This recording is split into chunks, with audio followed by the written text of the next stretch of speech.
So Lumby's walking you through here, and she's telling you, well, first we have a little bit of paperwork to take care of because we technically didn't plan to bring you through, but given the circumstances and the fact that, well, you're royalty, I think we can cut a little bit of the red tape on this one. So follow me.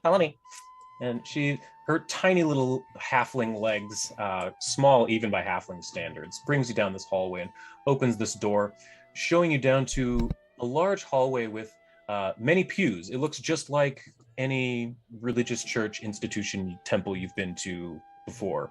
On the floor is inlaid a beautiful, large golden key, which some of you recognize as being the holy symbol of Abadar. And as you walk into the room, you see a dwarf woman sitting behind a desk. She has long orange braids, and she's wearing like a copper-colored metal armor, and she has a warhammer sitting up on the desk. And she looks up from her scrolls and the piles of gold coins that she has up on there, and she says, "Oh, hi, Auditor Bronzearm. You're back a lot earlier than I thought." And Lumby just looks over and says, "Hey, what's up, Dorcas? Yeah, I've got a bunch of people we need to get the paperwork done for. Everybody, this is Superintendent Dorcas Walnut. She takes care of the day-to-day here at the Bank of Abadar for me.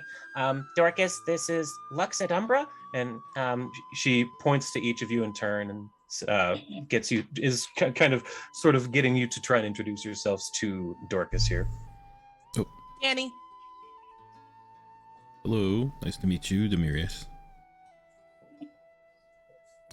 Zavid. All right, and you too. And she looks over at I'm Khan, but I'm not going to steal anything from the bank. You don't need to worry. Wait. That's a weird thing to say, but thank you. I'm glad to hear that. I'm Reese. I think that was nice. Nice to meet you. Great. And as you're all talking, Dorcas is furiously scribbling on several pieces of parchment with a fine quill pen. Okay, we've got 5. Where are y'all coming from? And she looks up and Lumby says, "Well, we've got them from Druma." And so Lumby walks over to Dorcas with at the desk and begins furiously filling out paperwork with her. And from behind, you hear the voice of Glaric. He says, "You may want to give her a moment. Lumby's not the brightest crayon in the box, but she has a way with paperwork, so she'll take care of it. Please, we'll take care of that later. Make yourselves at home. Are any of you peckish?" Do we have to pay you for the food?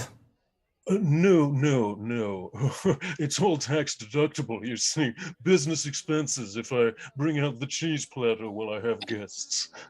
All right, then yes, I'm peckish. Fantastic, because I don't know about you, but I hear a bottle of Pinot Noir calling my name. And Glaric walks out of the room, and tromp, tromp, tromp. You hear his deep footsteps on the stone as he walks down the stairs. I would like to pull Lumby to the side real quick, if I can. Sure. Yes, what is it, Danny's? Do you know, is there any gardens in this area?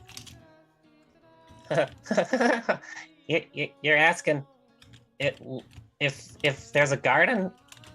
You're asking the gardener of Corvosa? Yeah. There's a garden here. Back on the other side of town, we have we've got our headquarters for the garden. We call it the greenhouse. It's a little bit of an ironic name actually because it's built under a graveyard originally. But I love it even more. One of my partners, Jophiel, is an alchemist. Khan, you might actually be interested in speaking with her. You're the smartest person I've heard talk since her, so you might have some interesting things to talk about. But yeah, she has a garden above our headquarters. It's easy to get to if you know which if you know which torch to pull off the wall. I don't know which torch to pull off the wall. Well, I can show you when we get there. Oh. Well, you'll need a place to stay, right? At least for the night before you head out. She'll look around. Yeah, I mean, yes. we have beds down at the greenhouse. You can stay there. Ketu will make some food. He's an amazing cook. And yeah, we've got plenty of books to read. Ooh! And I think I could get in a good sparring match with that one. And she kind of nods her head over Demirius's way. Yeah. Oh, sparring? That sounds great. You just said a magic word to Danny with books there. It's not the only magic word. I mean, I like lots of stuff, Demirius. Yeah, but that's like your thing. I mean, yeah, I have read over 13,000 books. I guess so. Yeah, I've maybe read like 5. Oh, yeah, it's a quite a large number. 13,483 to be exact.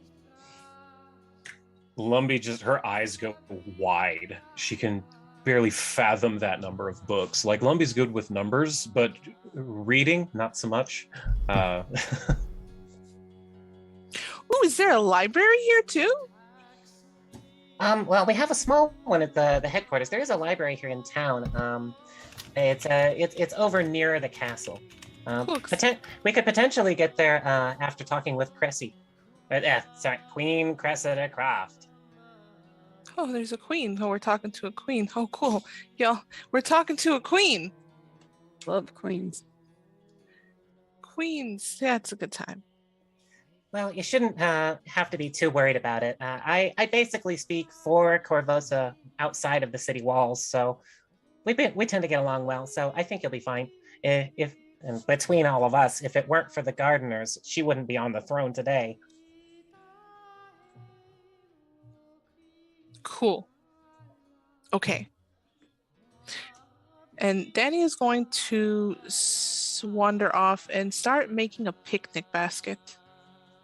Okay, you manage to go downstairs, and there is kind of a you are able to follow Glaric because he's not a very quiet person. He's an ogre. He's easy to find, is what I'm saying.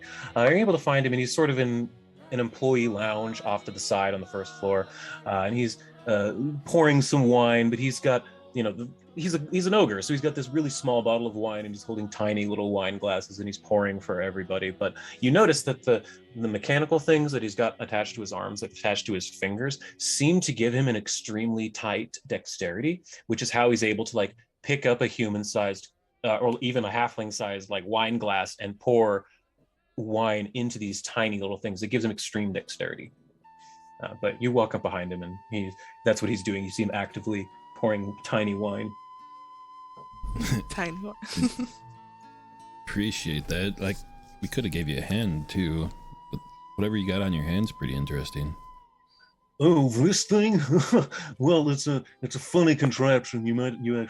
Funny you say that, because there's this charity that came through here a few years ago. There's Artificers Without Borders. They're these tinkerers of sorts who go into war zones, and people who lose arms, they get prosthetics and robotics and things of that nature to help them better their lives.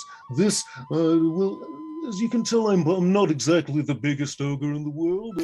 I was a bit of a black sheep in my time, so I was better with numbers. Most ogres can't go above 6. But this helps me to count the small monies, because your coins in these lands are very small. Well, that's very nice of them. That's very cool. Thank you, yes. And he kind of tacks his fingers like this, and it's very dexterous. And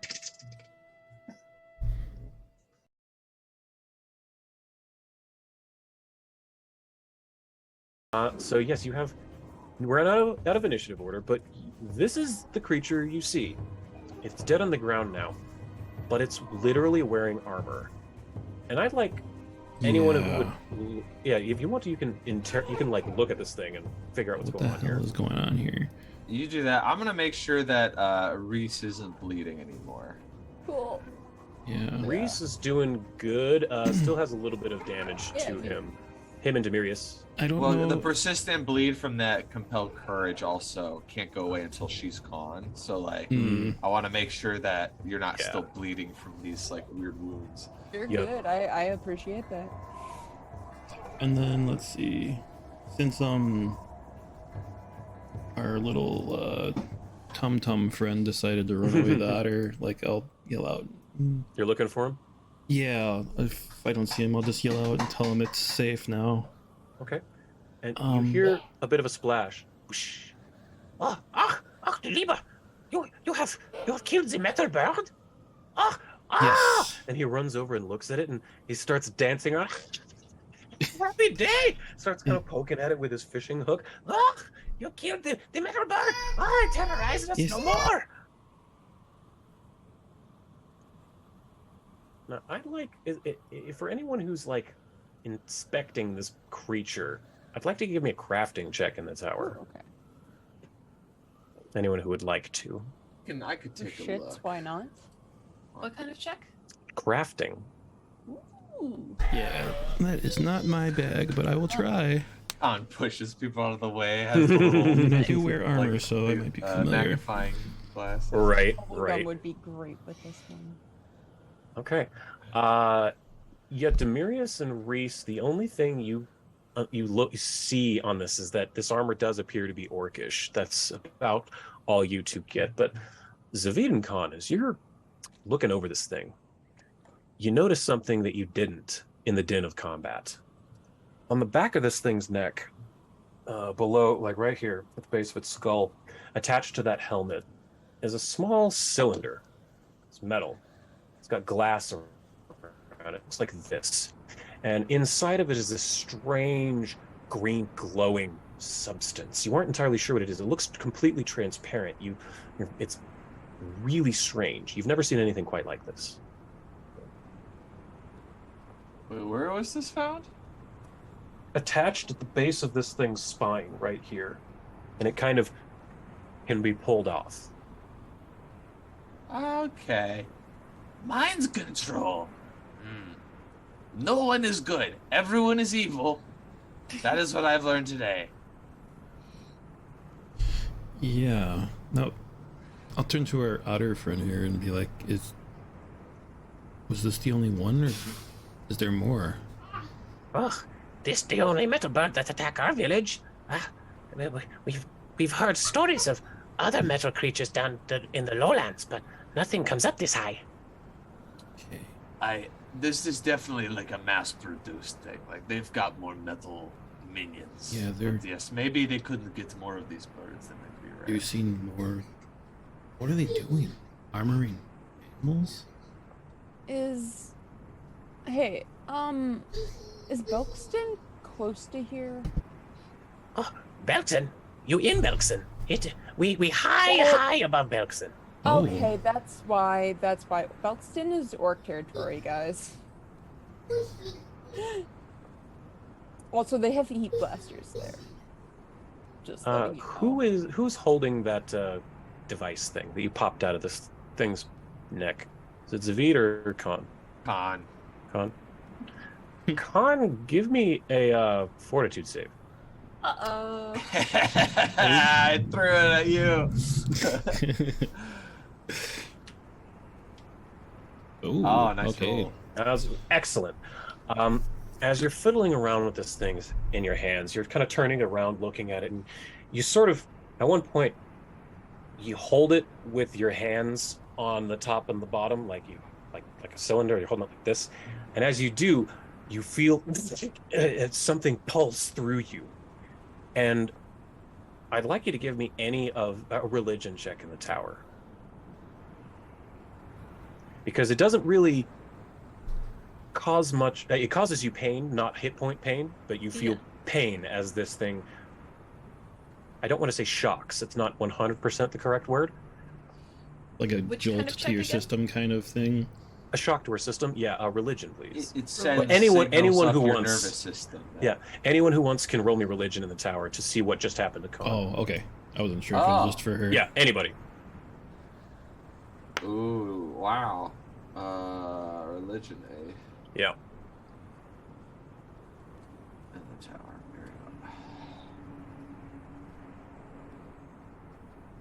Demirius, you have no idea what just happened to Khan. Mm.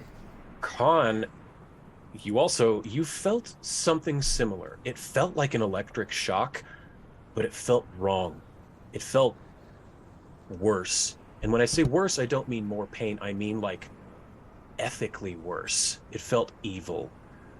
Zvid, however, you realize that this item just cast harm into Khan. Somehow, someone has figured out a way to bottle harm. I take it from Khan, and I'm looking at this. I'm like, no fucking way. No wonder that Demon was so happy to work with me. She's all about pain, and that thing was in pain. So she's like, this is perfect. And I'm like looking at this thing. Can I use crafting to like take it apart so it doesn't try to trigger that thing again? Yeah, but that absolutely. I can like, I want to reverse engineer this. Not because I want to use it, but because I want to know how to take them apart easily. Yeah, you and Khan can absolutely do that, aiding each other or whatever. So both of you give me crafting in the tower at a +2, or I'll just add it if you've already rolled it. Yeah, I guess it can be public, it's fine. So Khan, give me another crafting. Yeah, It and can be public. I added the +2. Awesome. Oh, it was almost Wow. a 16. It was, I saw that. Between the two of you, now that you understand, you rolled high enough on your religion that now that you know what it is, you're kind of able to figure out how, that you can unscrew this thing, and you're using your different informations and your different knowledges to work together on this. And Zavid understanding the magic components and Khan understanding more of the crafting components, you kind of realize that this is essentially like a battery mixed with a potion. It's like they're able to store harm as a power source, like electricity. So, for use in clearly like this creature, it would pump this kind of harm up into its brain. What is that thing? Torture device and the means of control. It used you know the magic I used to like help destroy our enemies. Yeah. So instead of self-defense, they're using it as a means of control to. Well, you saw what happened with this eagle. It attacked, but it seemed in pain. It didn't want to attack. It was because of this. I rattled the thing. That's a shame that we had to kill it then, if that was the case. I think it was a mercy. It was probably wearing this for so long that even if we were to take it off, it wouldn't have stopped attacking. It still would have been confused and hurt. Yeah. I'd like you to give me a medicine check, anyone. It can be public. I love doing medicine checks. Okay, Let's I rolled see really what low. Reese does with medicine. I bet he knows. Oh yeah, Danny can roll that something. too. I will have her as well.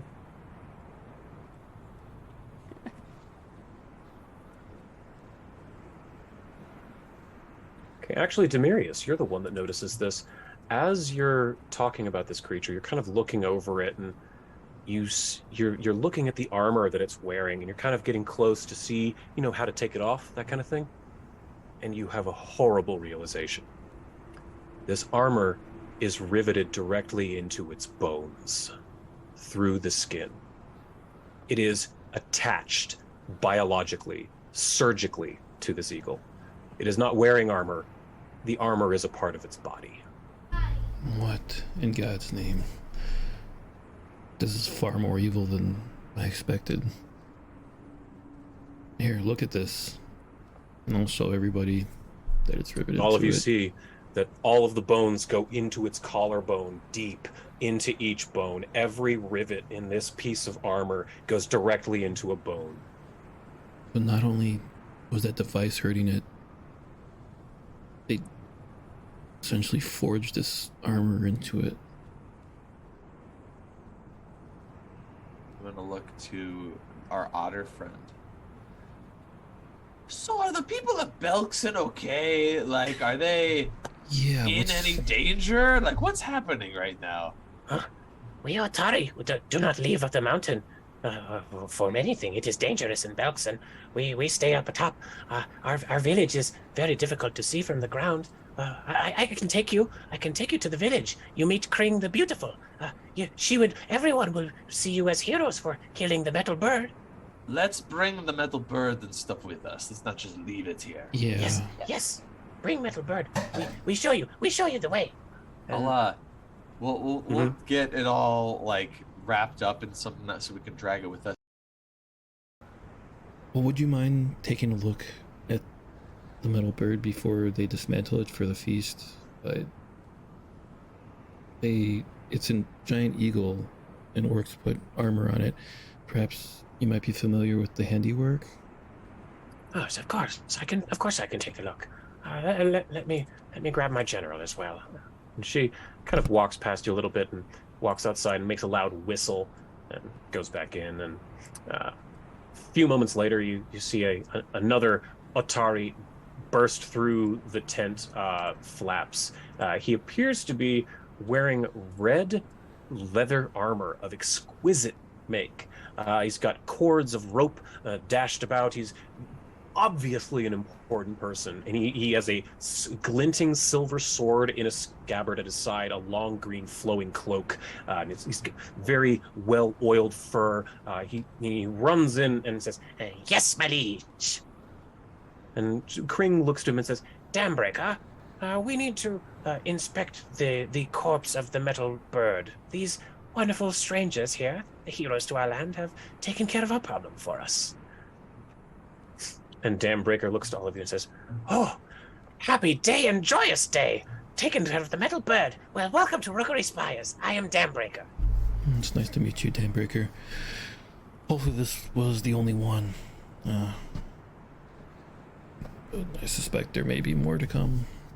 Okay, so everybody who's kind of if you're kind of all going out with this bird and looking at it, taking it apart, give me like crafting or arcana, a religion, nature, any one of those that you want. Occultism, any of those 5 in the tower. Tower? Please. Yeah.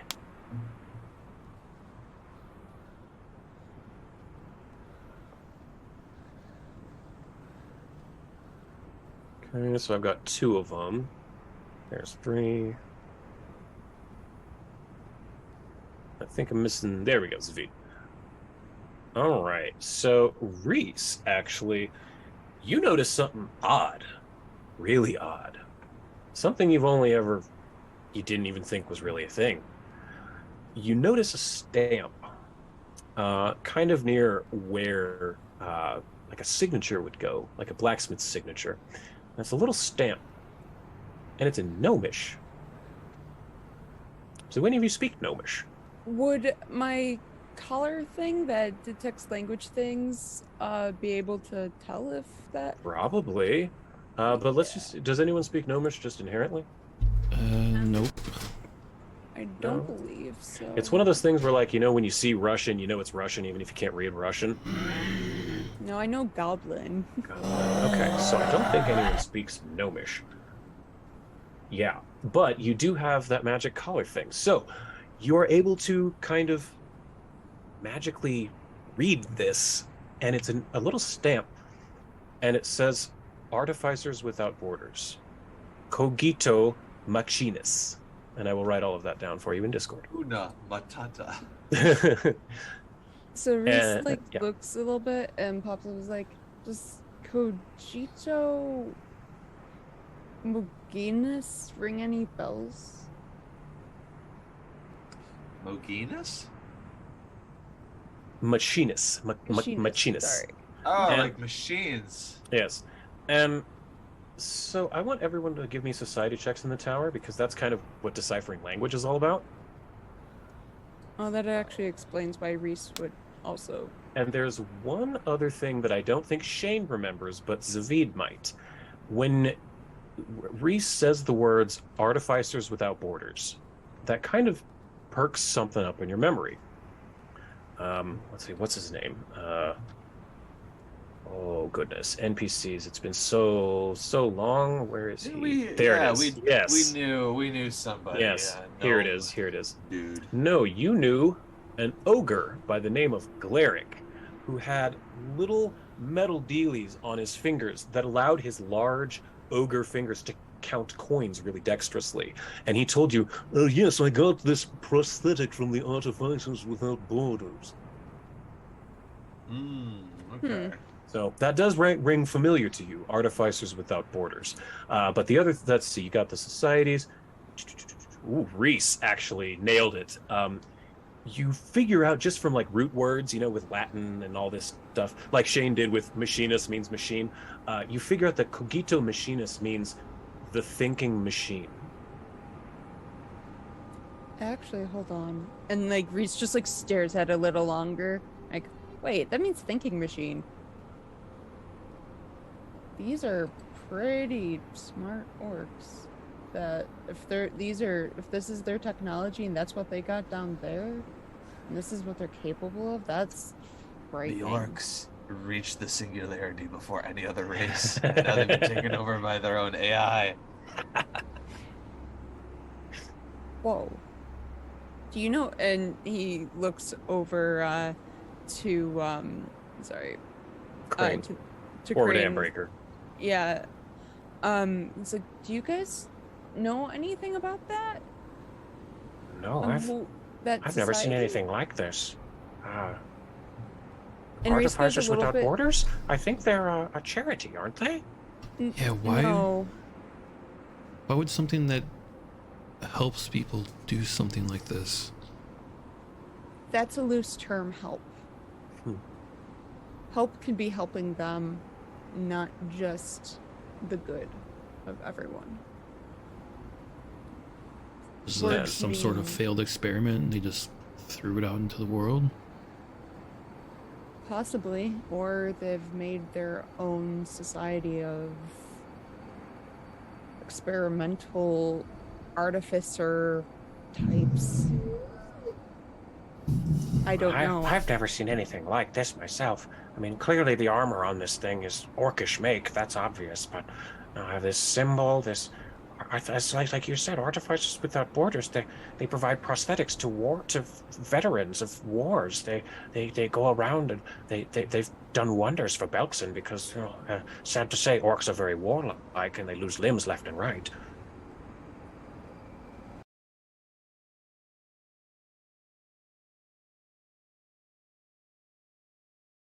And Zavid, I will tell you that your spell is the reason you didn't get attacked just now.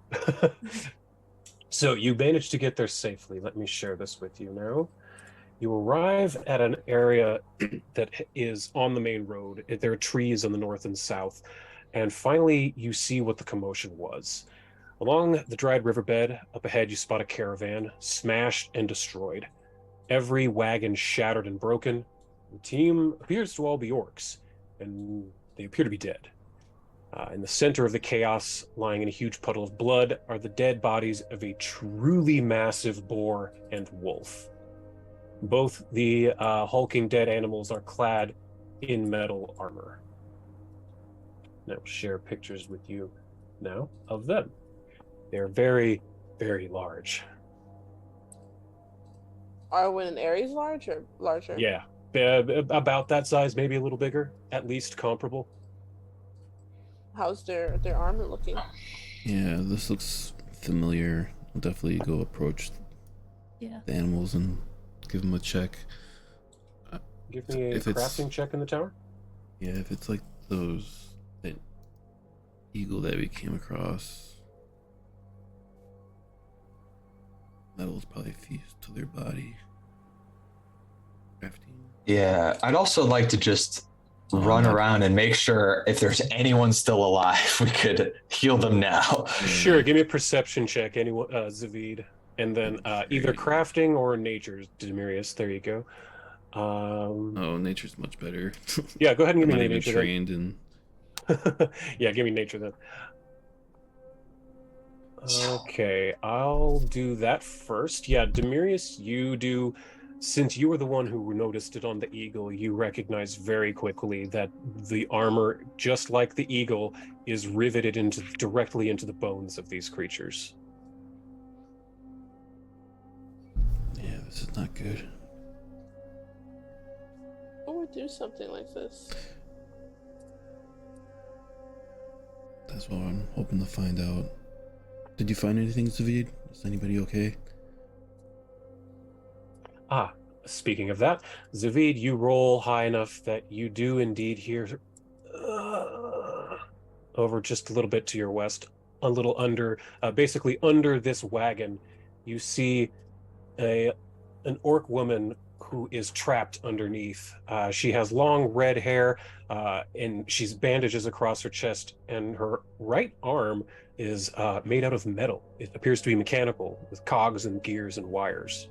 But I think I have Anthaul on, so can I lift? Yeah, I have. I'm gonna lift the thing off. I'm going to save you any like spell slots you have, Demirius. I'm just going to use Soothe, which is the only way I can heal someone that doesn't involve necromancy. I do have Lay on Hands, and that's just a focus point where it comes back. Like, oh, is it focus? Yeah. Okay, if it's easier to do that, then yeah, go for it. I can definitely just do that. So. Okay. As you place your hand on her, the light goes into her, fills her, and her eyes pop open, and she goes, Just hold her down for a second so she doesn't freak out, like hurt herself more. Hold on.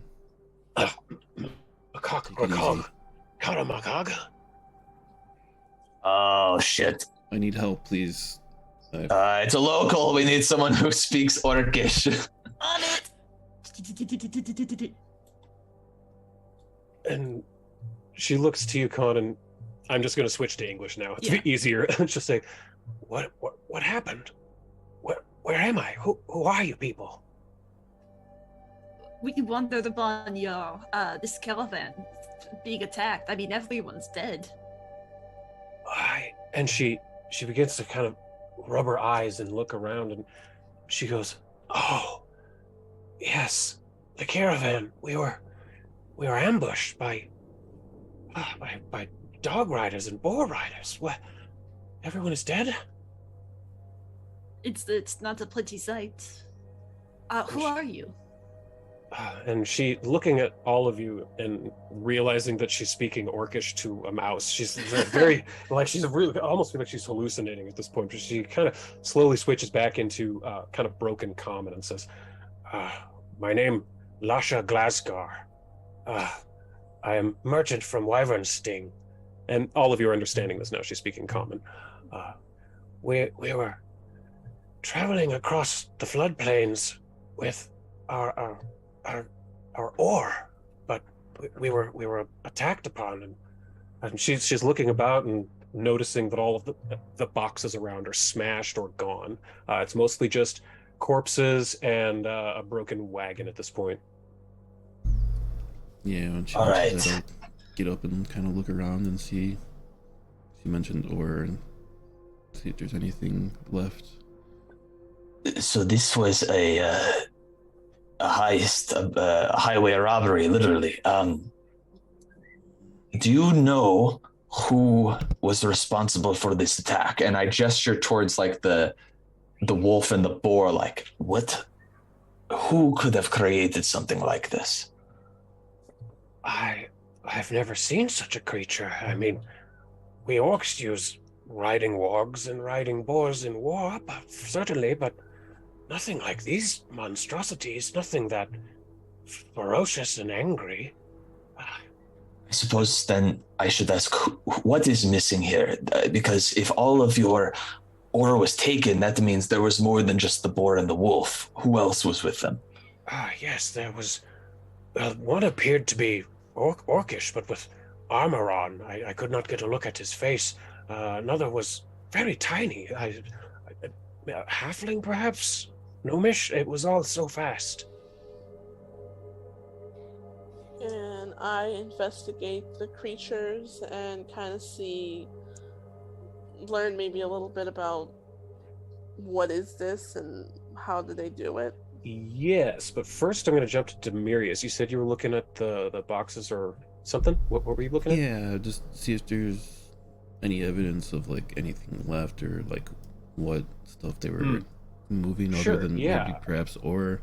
Because I'm guessing the ore is for whatever they're doing to these animals and making armor and such, but Yeah, give me a perception check in the tower. I guess that's close enough to investigating. Yeah, perception's good. okay.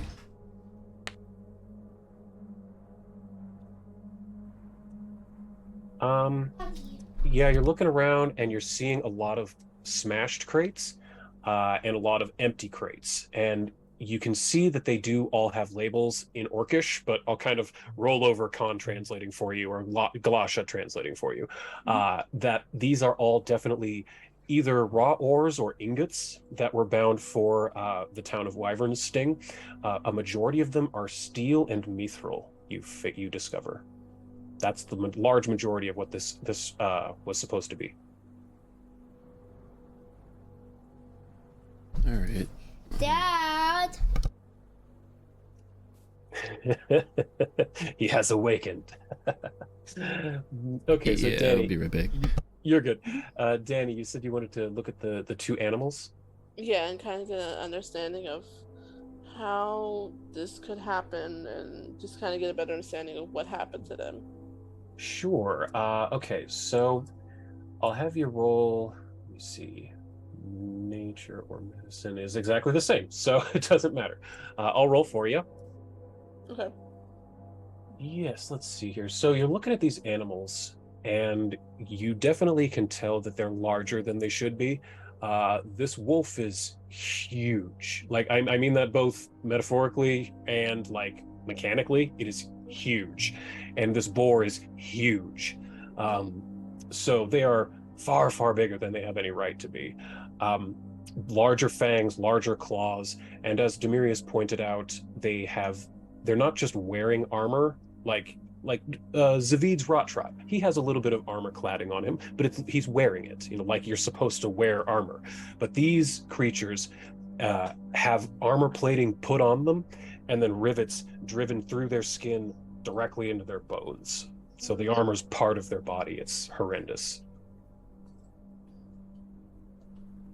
Okay. And there's more, and I'll gesture to the spine where they have that harm spell thing, and I'll they both have say, one. It is a means of controlling them, sort of like a mechanical geas. They must obey orders, and if they fail to do so, they are, tortured. Why would anyone ever want to hurt an animal this way? I think the animals are a means to an end. I think there's something bigger going on here, and these are just sort of foot soldiers, easy to create foot soldiers. Though I will say the technology is very advanced. I'm not okay with that. Aren't we supposed to advance technology to make things better, not control animals or hurt everything around us? I mean, there's no moralistic goal for progress. Progress in the name of itself is sometimes the only driver that people need.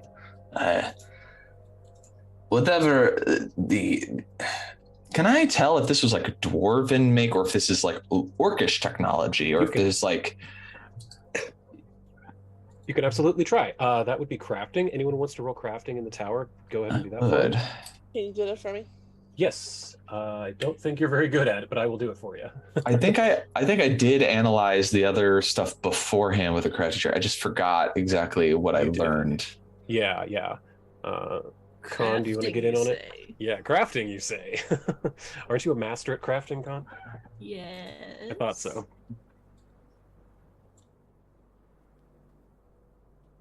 Okay. Between all three of you kind of looking at this, you do find the same sigil that you found last time. It's in Gnomish. And Reese was the one who figured out the translation using root words and society checks, that kind of thing. And it would translate from Gnomish into Artificers Without Borders, Cogito Machinus, which he figured out was thinking machine, the thinking machine. So, but the armor itself is of orcish make, very, very clearly. But it's just that little stamp that's in gnomish is what makes you go, that's the weird, because orcs do not have this technology. Orcs make armor, orcs make weaponry, orcs make siege tanks. They don't make, this crazy, that's gnome stuff. I think the orcs are the labor, and there is a evil little gnome that is the designer and boss here. That makes me so sad because I generally like gnomes. It's possible, and I'll what's her name? Thrasha? Glasha, G-L-A-S. Glasha. Glasha, yes. Like galoshes. I see. I'll turn towards her and I'll say, it's possible that the small figure might have been a gnome. Did you happen to see any sort of defining features, like very long eyebrows or like a huge mustache or something very like out of the ordinary? Well, out of the ordinary, yes, of course. He had mechanical arms, somewhat similar to my prosthetic here. And she kind of lifts it up and, she can move it around a little bit. It's not super prehensile, but it works for her. And she says, he did have some of these types of prosthetics, but it was over very quickly. I think I blacked out when the wagon fell apart on me. So you did not see which direction they were headed? They attacked from the southwest, but I did not see where they went. Okay. Perhaps we should take a look around and see if there are any tracks leading to and away, if it's the same path or if they took a different route away from here. Sure, that would be survivals. That would be, and I am not trained in that. So I sort of offer that as a suggestion, and then I just go, Can I have Ares or Arwen sniff it out? Yes, that is far more likely to to help than having yours. So let me see. Here's Ares, here's Arwen. Who has better tracking? Let's see. That would be Arwen. Okay. But they're going to work together. So let's see if Ares is going to be able to aid Arwen in this search. Absolutely. Ares critically aids. So Arwen's going to get a +4 actually to her survival. So let's see how well Arwen tracks. 37. That was excellent. Arwen and Ares working together. Oh yeah, I think there's something over here. No, yes, if we follow the blood. No, later. And Ares tries to stop and lick up some of the blood from these animals, but manages to think better of it and sticks with Arwen the whole time as they're sniffing around, and they do eventually come to around about here, and Arwen says, "Hey, I think we might have got something here." Yes, tracks, look. And anyone who looks, there are tracks on the ground that they're strange looking. One set is clearly a very large, very heavy bipedal creature. You get the feeling that's the one, the orc that Glasha may have been talking about. But the other seems to be, they don't look like footprints. They're circular. They almost look like they kind of dig into the ground a little bit. And it looks like there's almost 4, 6, maybe even 8 of them. It looks like almost like an octopus walked past here.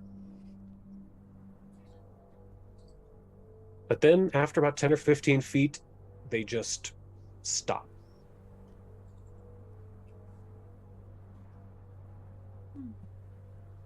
Okay, that's weird.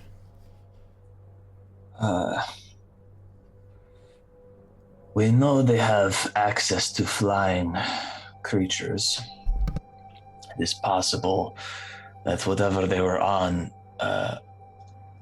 can become airborne, which would make tracking them a little more difficult.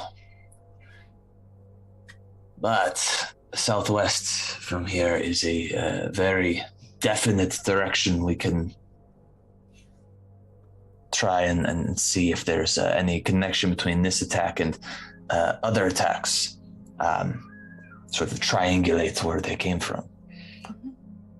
There has been quite a lot of attacks lately. It's been very dangerous along the flood roads for merchants and for all of the refugees from the north. Excuse me, you're not from these lands. We have had a large influx of refugees from the Mammoth Realm recently.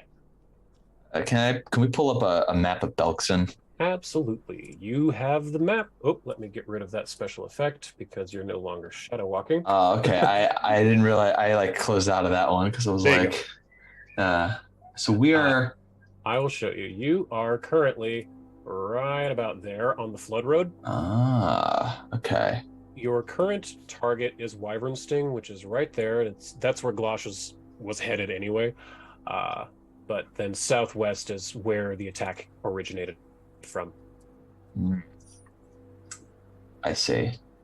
And now, before we went on this aside, we were trying to get to the base of the Firewatch Peaks, right?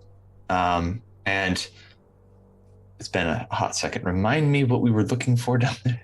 You were getting down the Firewatch Peaks just to get down because they're super duper high. They're like 3,000 foot high needle-shaped spires. So getting down would have required like flight or incredible mountain climbing to go straight down a sheer cliff face. So instead, you found the one hollowed out one and kind of climbed down it. I see. The goal here is to get to Wyvern Sting because that's where all of these signs are pointing for Danny's lost sibling. Got it.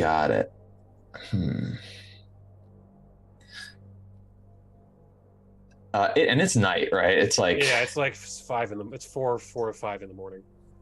I want to I guess turn to everyone else. We have a few options. We could head for Wyvern Sting with Glasha, who, if she's so willing, could give us a non-hostile welcome, and we could rest and ready ourselves for what's to come. Absolutely. We could also... I owe you my life. We could also try to press the advantage and follow where we believe the attackers to be originating from, to see if we can find their location. That would be a bit more risky, and it is nighttime. So we'd have the cover of night, but it would be hard to... We would need to be looking for light sources. If it is a sort... They're capturing ore, which means they're going to be using some sort of furnace and smelting device to make these things. It is possible we could find a light source or even like a smoke rising into the sky from a specific point that we could, figure is where they are originating from. But we do put ourselves in a bit of risk. I will do whatever you guys think is for the best. I believe we should head for Wyvern Sting first. If for no other reason than to drop her off. So I would appreciate very much getting back to the city after everything that happened here. I think my boss would like to know. Great. All right, Con, what are you doing around here before we leave? Oh, you're muted. There we go. I think making sketches of any insignias on the armor. Yeah, the insignias all appear to be mainly orcish because the armor's very orky. It's got spikes. It's very thick armor or thick metal, that kind of thing. Not a lot of finesse. You can tell elvish make from dwarvish make from orcish make. That's not very difficult. There's no specific sigils for like who made them other than that gnomish stamp that you found on these two and on the eagle. Yeah, well, it'll at least be good to have a record of that, something we could hold up to like show people at a glance. Like, is this familiar at all? And actually, I do have a picture of that. Let me find it. There it is. I need to Unidentified. There we go. Okay, so essentially the symbol that you keep seeing on it is this. Gotcha. It's very weird. It's kind of it's always carved into the thing, and it's got harsh right angles. There's a square, lots of little lines mishmashing left and right here and there, crossing each other. There's circles. There's wiggly stuff. There's appears to be something that looks kind of like a sun in the middle. It's a very weird symbol, but that and the kind of the gnomish stuff is the one thing that's been common throughout. Gotcha.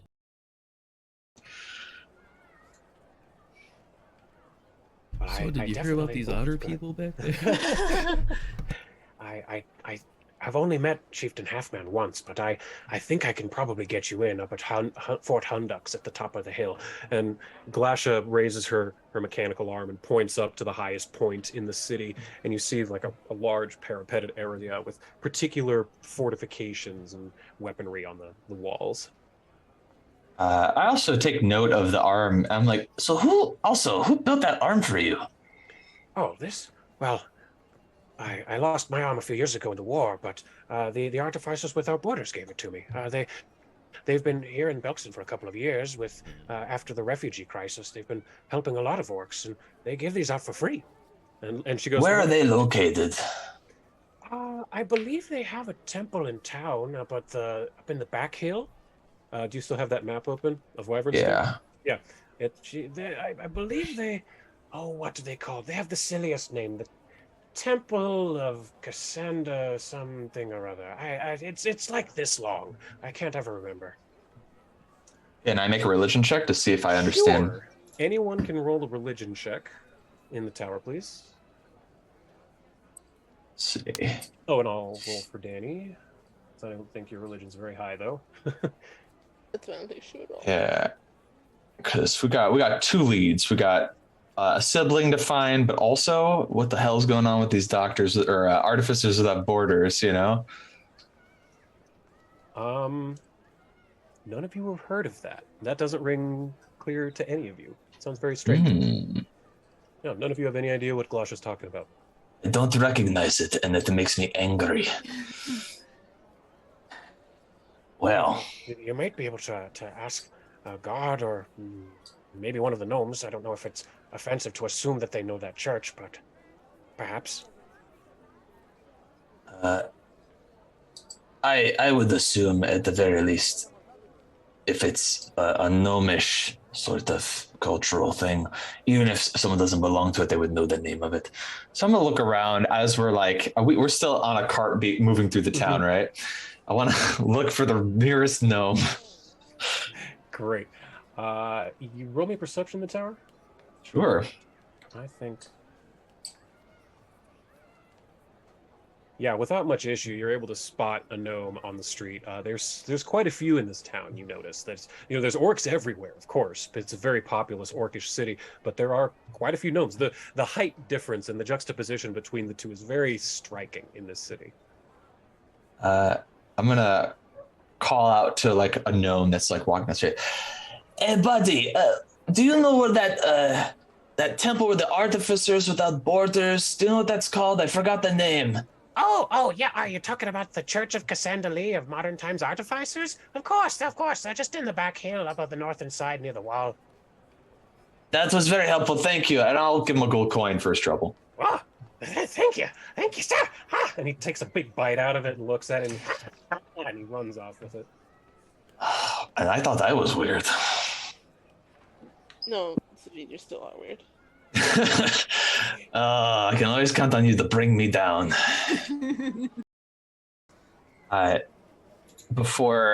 So as she's doing that, the only thing I want to do now is pull out my brochures and hand one to Mithanar, hand one to the chief, and hand one to Shaki. This will help. And then go back and sit down and start eating. They take the pamphlets. As you do that, Shaki walks up behind Hundux and places a hand daintily on his shoulder, and she says, "Darling, perhaps these adventurers would be willing to trade their services for Mithanar. We have been in need, and your armies have been, well, less than successful. He looks kind of dour at that, for the kind of comment that only a wife could make, you know? But anyone else could not have gotten away with that. But he looks to her and he reaches up and he grabs her hand and he says, "Very well. I have a proposition for you. You appear to be able-bodied adventurers. You saved that merchant. You have gotten deep within orc territory unscathed, it would seem. This is not the first merchant caravan that has been taken over in our lands as of late. There have been much stolen, metals mainly, coal, things of that nature. It has severely interrupted the trade and the economies here in Wyvernsting. Recently, our daughter, Toba, was on a school trip.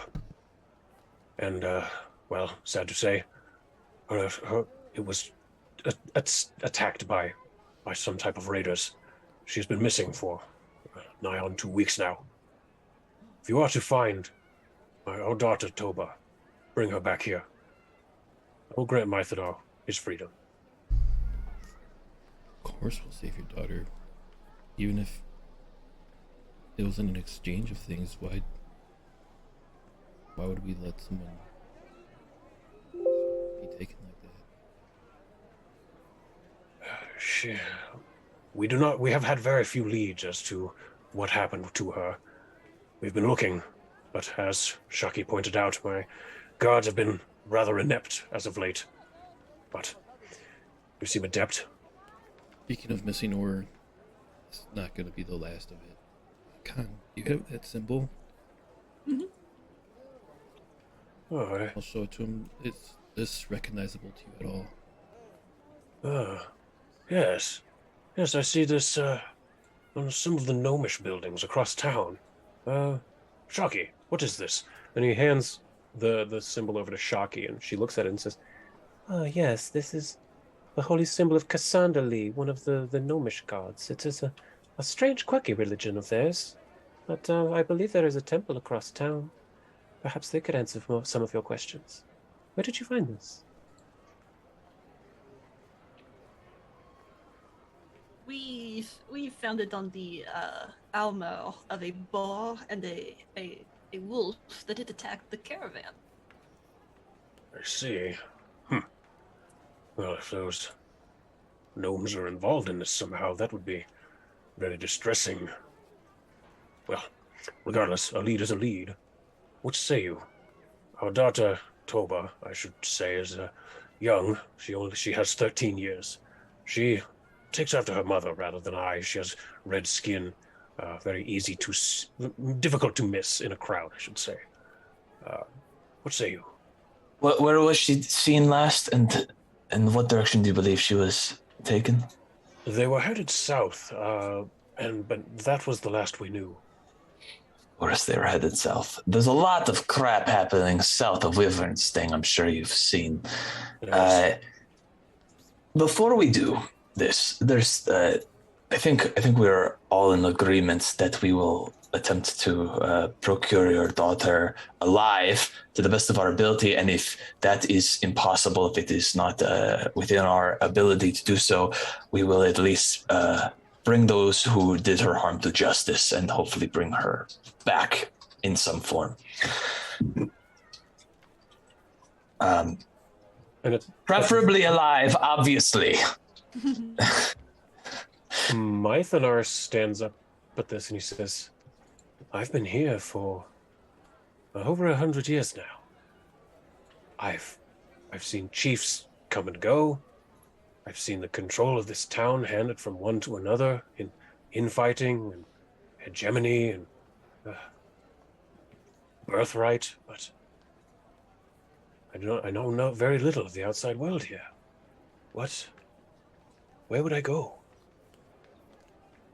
Well, first of all, you're gonna come home with us. You're gonna come back home, and you're gonna meet your batshit crazy brother. Aerodrill. I have missed him so. I wonder if he can still take punch. And he kind of reaches under a chair into a little box, and he pulls up a little lock box, and he says, I've kept this a long time.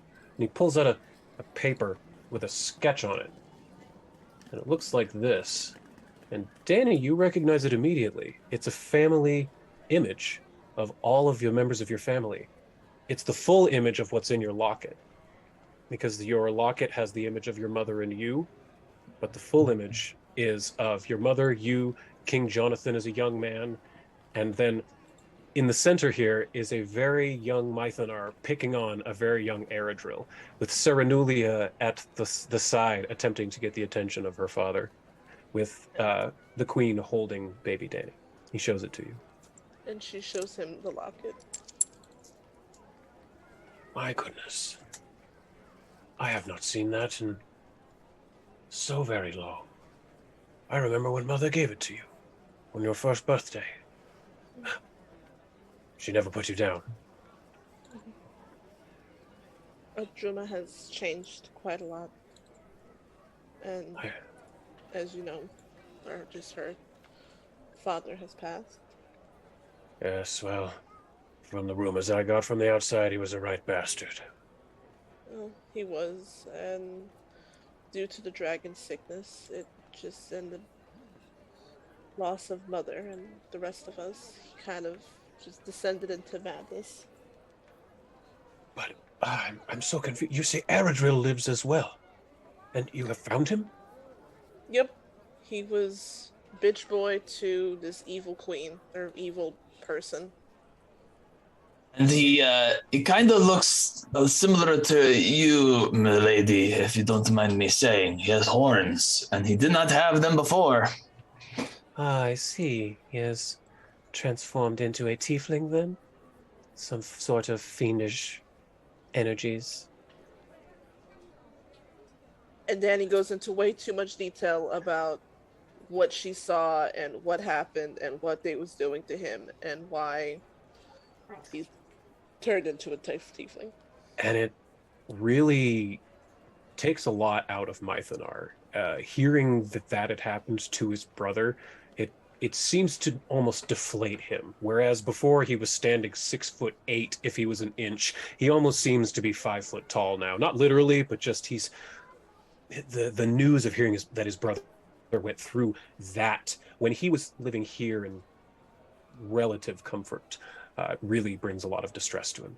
Oh, but don't worry, he's getting therapy and he's getting back to normal. Oh, that's wonderful to hear. Now, pardon my leap in logic. I have not had the greatest education here. Are you telling me Serenulia lives? We believe she does. My goodness.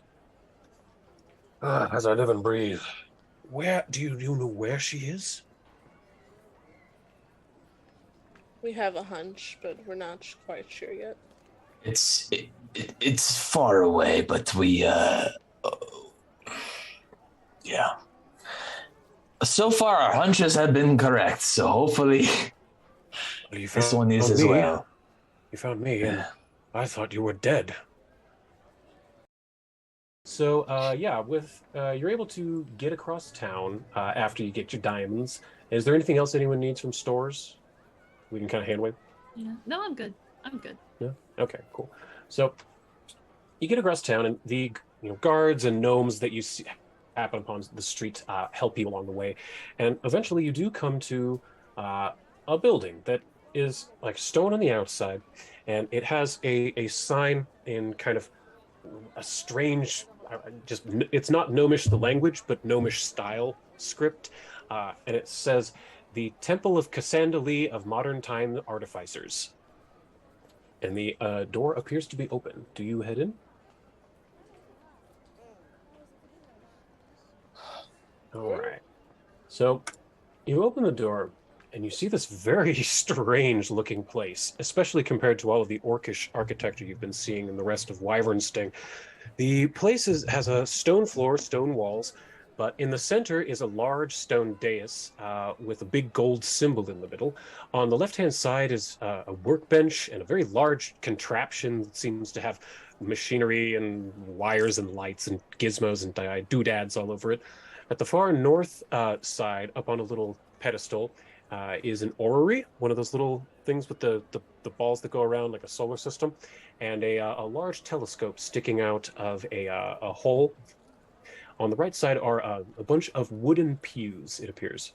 There are two people in here, one of whom is standing in the center near the raised dais. He appears to be an orc, but both of his arms have been replaced by. They are not as advanced as the image I have just shared. They are more like clockwork, but they have both been replaced by prosthetic arms that are made of metal. They have wires, lights, that kind of thing. And the person standing at the workbench is a gnomish man who has a large contraption on his head. It's like a helmet that has little green glass things that go over his eye. There are wires running all around it and lights and little gizmos on it. But as they see you, the first one to notice you is the orc, and he says, good day, welcome, what can we do for you? More glorious dawn to all of you. I run up and I slam my hands down on the table and I say, who's in charge here? Oh, I suppose that would be me. My name is Sibling Norman. More glorious dawn to all of you. And he kind of gives a bow. And Demirius, are you there, Abe? No, okay. Methinks not. Methinks not. All right, because that was something he would pick up on. Okay, but yeah, he welcomes you in and he says, I'm Sibling Norman. What can I do for you? You can answer a few questions. Like? Of course. What the hell is this? And I throw the harm device onto the table. And I want to make an intimidation check. Sure, if I can. I want to to that publicly. Yeah, I have those portraits out of the way here. Please aid him somehow, some way. Sure, roll. You can give him the guidance. So I'll add a +1 to that. 32. That's pretty good. So Norman goes, and he as you throw the device down on the table, and he picks it up and he goes, oh, hey, Gramadaya, Sibling Gramadaya, look at this. And the orc comes over and he walks over and says, a more glorious dawn to you. Well, what is it, Sibling Norman? And he takes it and he looks and he goes, oh, look how big it is. And Norman looks to you and he says, it's like one of our battery packs. And he turns his head and he points to, in the side of his helmet, okay, the best way I've thought to describe this is, you know how like there's a D battery and there's A batteries and AA batteries. If the device you found in the Eagle is like a D battery, what he has in his helmet is like a AAA, real thin and sleek and small. And it's plugged in, and he's got like 4 of them up in his helmet. He says, It powers our devices. This is just a power device. Where did you find this old model, silly? Can I want to sense his motive here. I know that's not a skill anymore. Please. It's all perception. And while you're doing that, I want to say, Demirius, again, Abe, I saw you moving. Yeah. Are you there, Abe? Okay, yeah, sorry. You would have noticed something really weird. They keep saying a more glorious dawn to all of you. Yeah. And to you specifically, as a cleric, a paladin cleric of Sarenrae, that sounds really weird. Because and I ahead of time I thought of a comparison for you. It's sort of like, you know how some people say heaven bless you, as like a greeting. This would be like if you were like Catholic and used to hearing heaven bless you, and then someone were to come up to you and say, may super heaven ultra bless you. That's what it sounds like to your ears. It's like, oh yeah, super heaven and ultra blessing. They're saying a more glorious dawn. Like, what could possibly be more glorious than dawn, right? Yeah, like there's nothing beyond that. Like, there's it's not extra brightness is not going to come from this.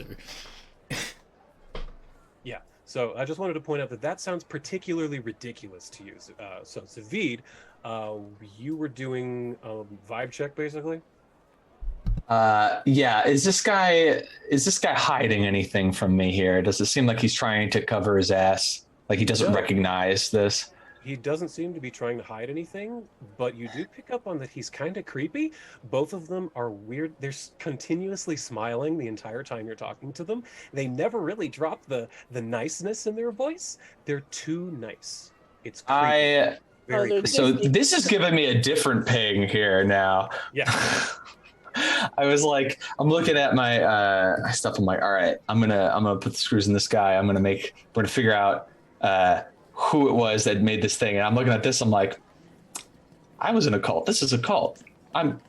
This is totally a cult. Like, I know what this is. Yes, I'm not even going to make you roll. You are absolutely correct. These guys are brainwashed cultists. There is not a thought in their head.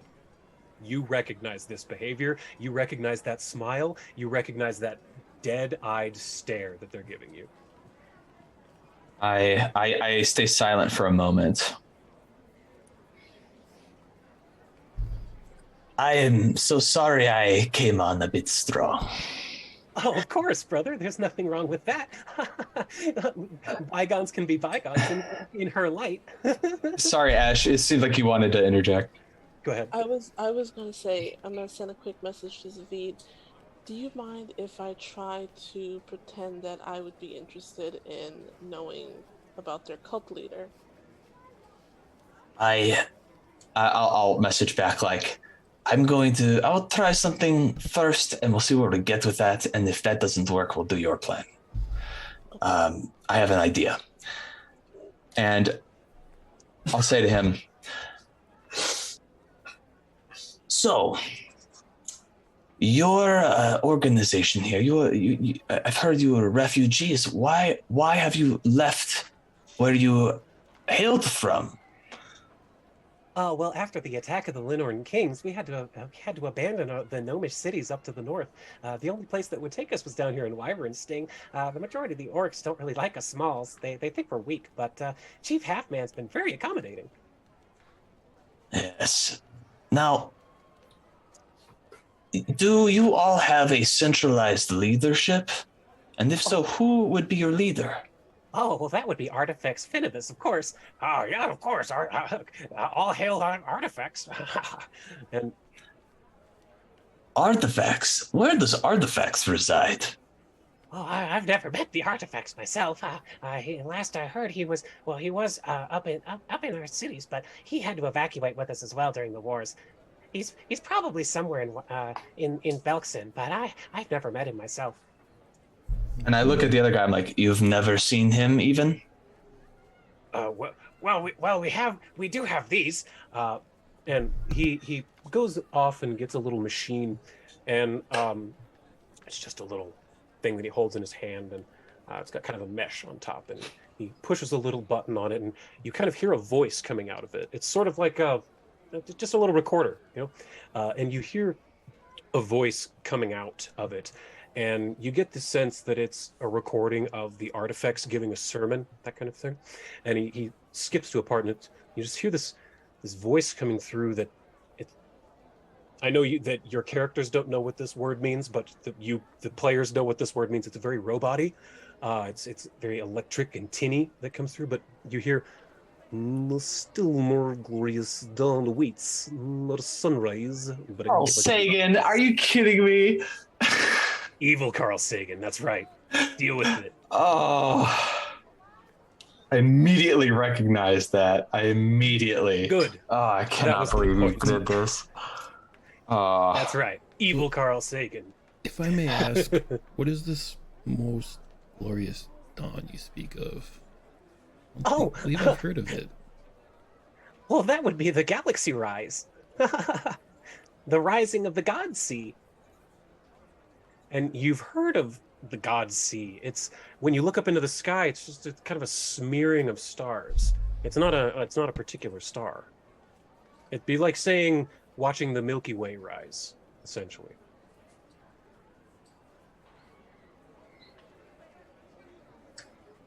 Okay. Do you follow a particular deity that has anything to do with that? Oh, well, that would be the Lady of Information, Cassandra Lee. She's leading everyone to a more glorious dawn. Okay. Have I All right. heard of this? Was like Did we make religion checks to see if we... you haven't. Earlier you did, but no one figured it out. So go ahead and do another one now that you're kind of here and getting actual information. Yeah, maybe it's not the name, but the site and the sort of something else could jog our memory. I'll roll for Danny. Which check? Religion in the tower. Religion. No promises.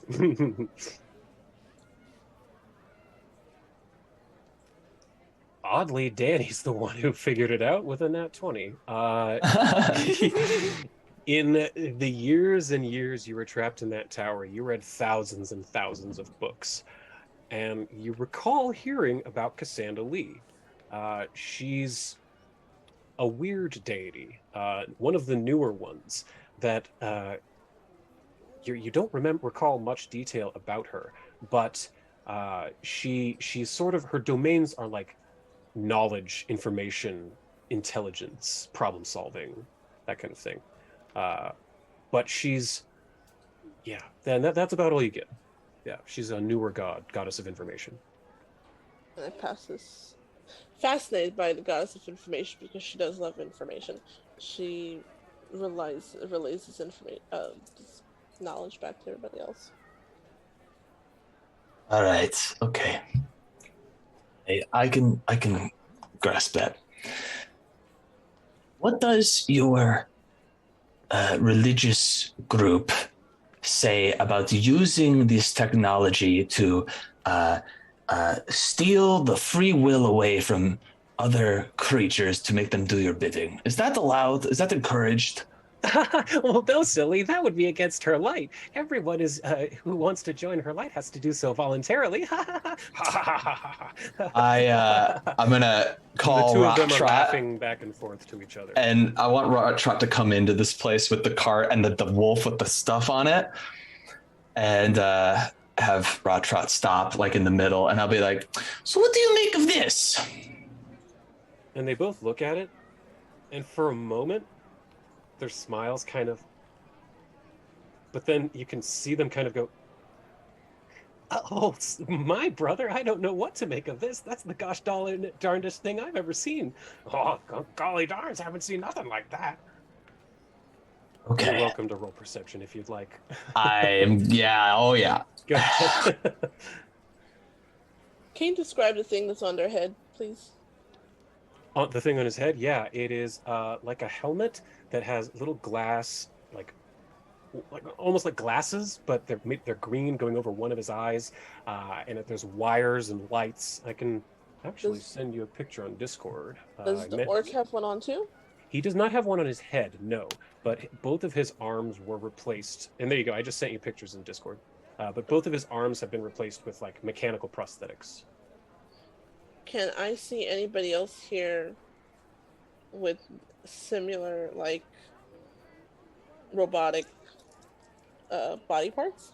There is no one else in the temple at the moment. It's just sibling Norman and sibling Grumadiah. Is there more of you guys, or is it just you two? Well, there's more some days, but usually it's just us around here. We're the two that live here. Yeah, well, most of the people come in for sermons once a week, but we stay and keep the place running. We didn't get any. Sorry, we didn't get any weird vibe checks from those perceptions. Oh, right. Sorry. Demirius is kind of the only one who picks up on it. Actually, to all of you, they appear to be telling the truth that they don't know what that is. But Demirius, you're the one who picked up on their facial expression that kind of changed as they were saying it, because their smile that they've had this whole time as they looked at the creature dropped ever so slightly. But then it was almost as if someone went like this and pushed it back. And they were like, gosh, golly darn, that's the weirdest thing I've ever seen. It's almost like a mysterious hand is doing this to them at this point. But Demirius is the only one who picked up on that.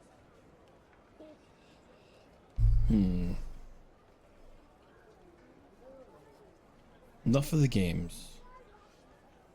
Tell us what you know about this. I'll attempt to intimidate. Okay, give me an intimidate just publicly. Ooh, that was real good. And you see them looking at each other, and they're both they're still smiling, and they're just like, we don't know anything about this, gosh, golly darn doodly diddly And at this point, you can kind of see the wiring on Norman's helmet is starting to sizzle a little bit, and he's still smiling through it, going, "Don't have any idea what any of this you're talking about." But you can absolutely see the circuitry on his helmet sizzling. I think I understand what needs to happen. So, do I know enough about this device and how it works with crafting and my ability to do harm and things that I might be able to pop them off these guys? Khan would probably be much You more probably suited for that. you probably could. You could probably overload it by short-circuiting it with a harm spell directly to because you can see them. He showed you. There's like four. Yeah. Obviously they're like AAA battery size, whereas the one you found is more like a D cell. There's like four of them right about here that you could probably just. I'm gonna look over at Khan and Demirius, and I say, would both of you kindly hold the appropriately sized person down so that they cannot run away? Still, no problem. I was thinking the same thing. What are you talking about? What are you talking about, sibling? This is quite. Is this one of your Outlander games? Yes, There's nothing to worry. I mean you no harm. I'm just very interested in this wonderful technology. And I'll go to the shorty first. And I have 2 harms left today, so 1 harm to his. And yeah, you see the energy go directly into it, and all 4 of them they pop out of the back of his helmet, and you see the smile. What did you do to me? 1 moment, and then I do the same thing to sibling, whatever his name is, and I'm out of harms. Yeah, and they pop from his shoulders, and he also loses the smile. He's what? Norman, where are we? What? And then Norman looks up at you all and says, "What just happened?" Hi. Rubbing his ears. Welcome back to the land of the living without all the extra stuff. You were inducted into a cult. Don't worry, I know what that's like. You too drank the Kool-Aid. I don't know what that is, but it sounds bad.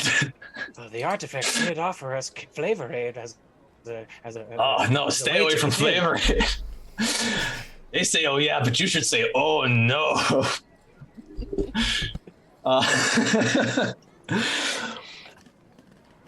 All right, why don't you both take a seat? We have some things we need to discuss. And they do so. They kind of both. They're holding their heads and Norman, are you all right? Yeah, yes, Norman, I'm okay. And so they both kind of sit down on the center here on the stone. Now, I don't know what you remember. I don't know how much of what you've done in the past, however long you've been a part of this organization, was you, and how much was something you were compelled to do. Perhaps you could give me a bit of your experience wearing this device and what that was like and what you remember. I remember that after the evacuation, during the escape, I was hit in the head in the eye with an arrow. It claimed it, and well, when we escaped into Belkzen and set up in Ivansting, the Artificers Without Borders, they said they would fix my eye for me, and they did without charge. I just had to wear this device, and it fixed my sight. But wow, how long have I been here? Probably very long. Every time Ash and I have been like constantly accidentally talking over each other. Oh, sorry. Oh, I'm so sorry. And I like private messenger. I'm like, I'm so sorry. Yes, but the funny thing is like the same brainwaves, so we're like saying the same thing. Yep. All right.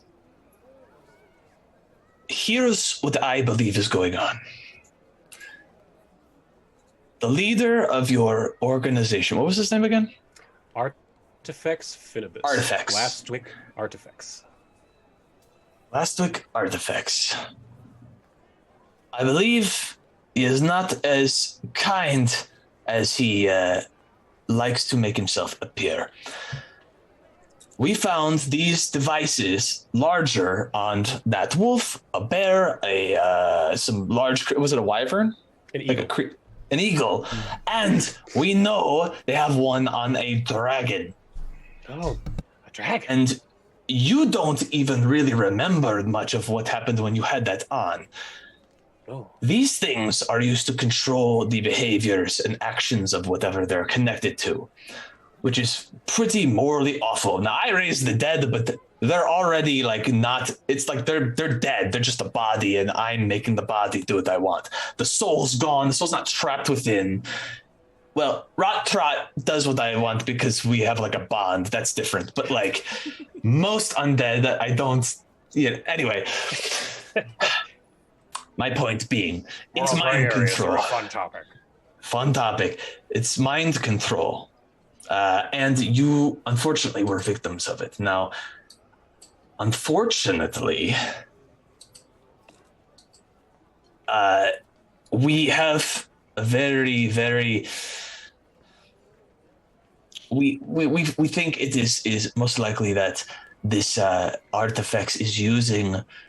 Either they took over it or they founded this. Do you know if they founded it or took over the Artificers Without Borders? I believe they founded it long ago. They've been around for many years. I don't know if it's the original or an imposter. You've never seen them, so we have no way of verifying this, but you've heard that voice. I believe whoever is responsible for this is misusing the whole message. And by offering these cybernetic implants, they are... co-opting the behaviors of you. You both have them in your heads, right?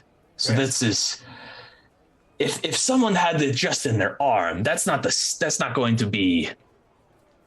But then that's the thing you realize suddenly, is that Brother Grumadiah's, his was up here in his arm. Mm-hmm. He didn't have one up here on his head like the gnome did, but he was still all smiles until you broke the power cores in his arms. Is the make of their cybernetics more advanced than what we saw on... Yes. Okay, so Glasha had like bargain bin regular prosthetic and not mind control shit. Here's a good way to put it. The Eagle had the original iPod. Glasha had the iPhone 3.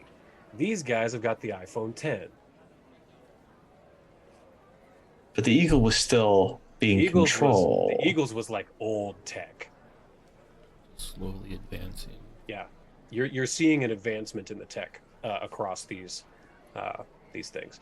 So you're kind of getting the sense that they were testing on animals with the first gen, and then testing on more like wild animals in the first gen, and then testing on trained battle animals in the second gen, and then in the third gen they actually put them on orcs and gnomes like people, like veterans and stuff like that. Mm-hmm. This is like veterans, exactly. I feel like we've turned over a rock and it's just an underbelly of stuff, and I'm like, I'm so prepared to deal with all of that.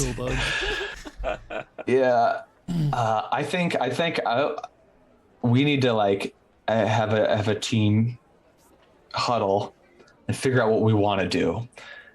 Personally, like, we still need to rest. I think now that we've like rescued these two, Khan and I could use our crafting to try to figure out how this more advanced technology works, and also if there's any sort of, I'm interested, just like I have the status spell where I can kind of track where people are. I want to know if they have stuff like that, spy technology where they could be overheard because they have a cybernetic, or just like a homing device type of situation, or any sort of communication device to alert back to their like leadership figures. I want to figure that out now, because actually, if that's the case, if we broke them now and they're conscious of what they were doing, that might alert other people, might bring more back.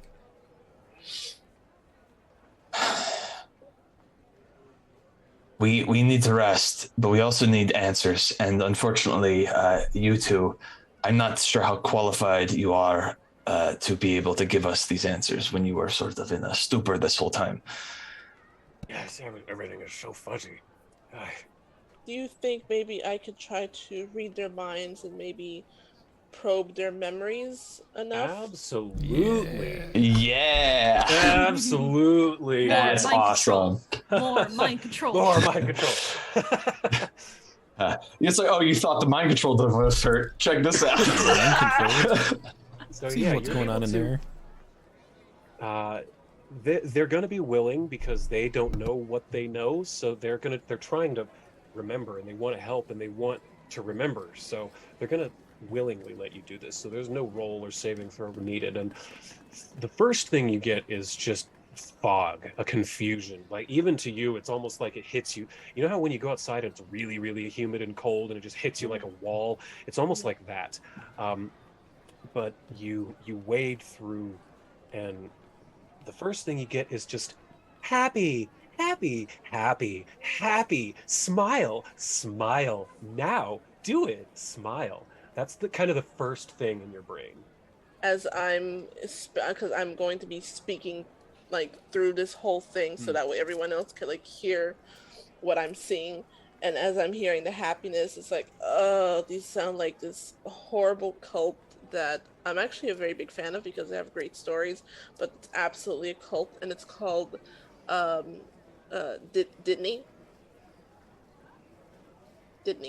Yeah. Side DM note: this cult is based off of two real life religions. One is a cult, one is more of a religion. But yeah, it's based on two real life things. Gotcha. but like the happiness is what I'm saying. Yeah. It's saccharine. You know, it's sickening. It's false. It's fake happy. But you're able to kind of wade through the fog, and as you're pushing deeper and deeper, you kind of pierce through that happy, you're happy, and sort of down deeper into the, and you start to think of, I'm trying to think of how much these guys would know. They know that you start to see, okay, remember when COVID vaccines first came out and there was lines down the street for vaccines? You start to see images of orcs and gnomes in lines just as far as you can see down the streets. But every one of them, an orc is missing an arm, one is missing a leg, a gnome has, missing an eye. Every single one of them is mangled in some way or another hurt. You've going through, and you see all of these people getting prosthetics, mechanical arms, digital eyes, legs. You see lots and lots of it. You get the sense that whatever they were escaping was brutal, but it was very needed for these people. Otherwise, they would be living with horrible disfigurements, and you're seeing them get their prosthetics.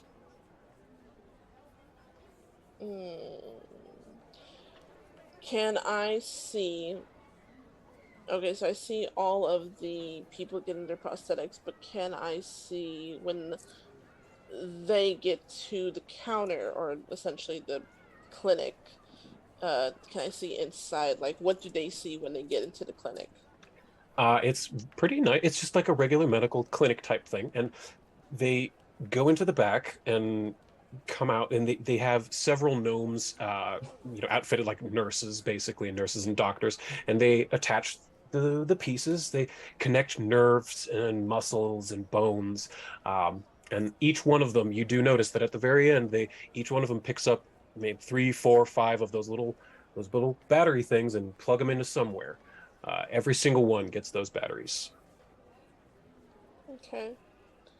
Can I see anything like the doctor that's doing the surgeries? Yes, she is a gnome. I have a picture, but I'm not going to share it. I just want to look at it and describe it. Let me see really quick. Come on, open. Okay. Yes, you see a gnome with, let's see, I'm going to call that lavender hair. It's kind of purple, and it's got one stripe of white, and it kind of swoops over to the side like Buttercup from the Powerpuff Girls, but it's very bright and purple. She's got long purple eyebrows as well. But she seems to be very focused and very quick at what she does. In addition to having her regular hands, she also has some mechanical robot-y ones that come over her shoulders that help her work as she's doing it. Okay. Anything else I should try to look for? Savid, Khan, Demirius? Anyone who looks like a leadership figure would be really helpful.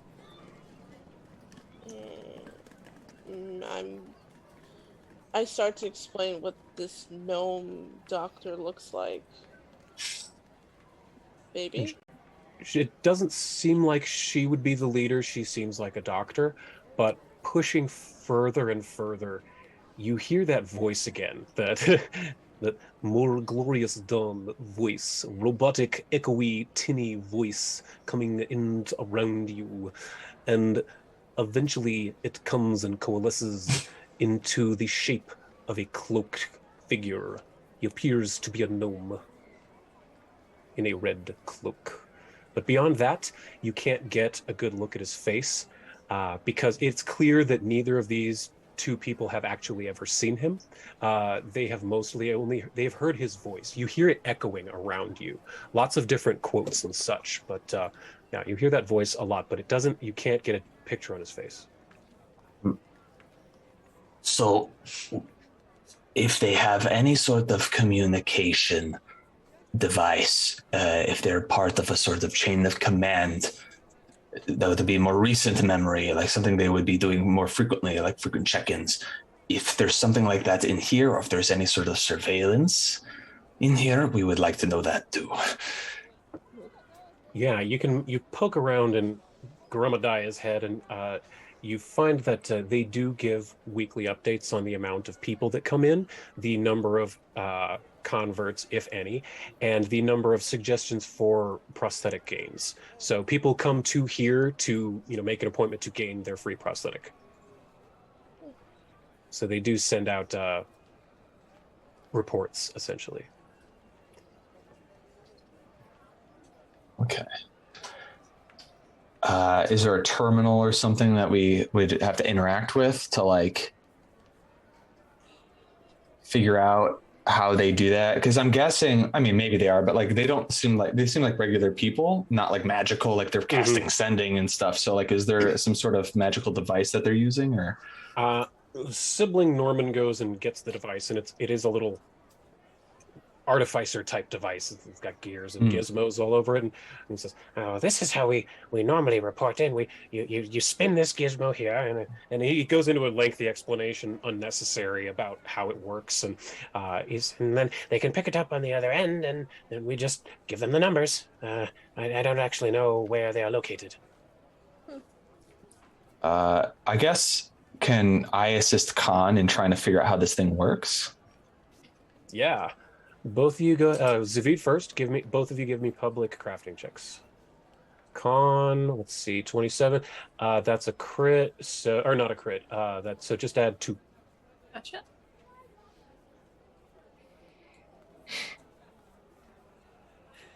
Oh my god. Oh, a 44. 46. 20. Yikes! Look at that.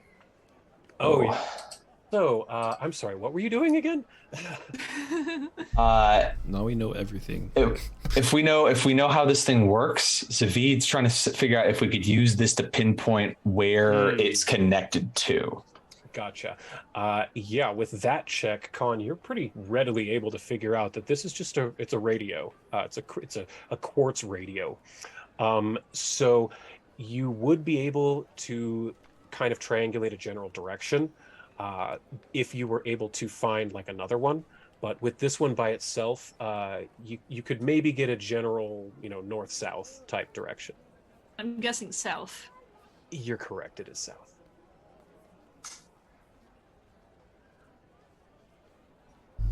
So everything Big is the same. there. Sorry, how big is this device? Oh, it's radio, so like a ham radio, about this big. Okay. It's literally it's literally a ham radio. All right. So, here's what I suggest. You two need to rest. I advise that you stay here and just pretend like everything's normal. Keep going about your business. You don't have to smile, but like, if people come in to get prosthetics, just say you're closed and you can't do it. We should probably tell this to Mr. Halfman and let him know what's going on here. We need lodging, we need the rest, and I think we need to, if it's possible, Khan, do you think we could use this as a sort of device to detect if we're getting closer or further away from, or to pinpoint the direction of where a signal is coming from? I can give the general direction, but I don't know if I could necessarily pinpoint anything. But south is the direction to go. Okay, we've got a lot of coals in the fire here, so I think we're going to need to find a safe place for us to plan out our next move. Well, there's definitely lodging here in town. You should have no problem finding an inn for the night.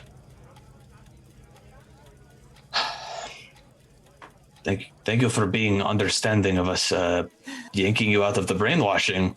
Oh, thank you for doing the yanking. My cheeks hurt.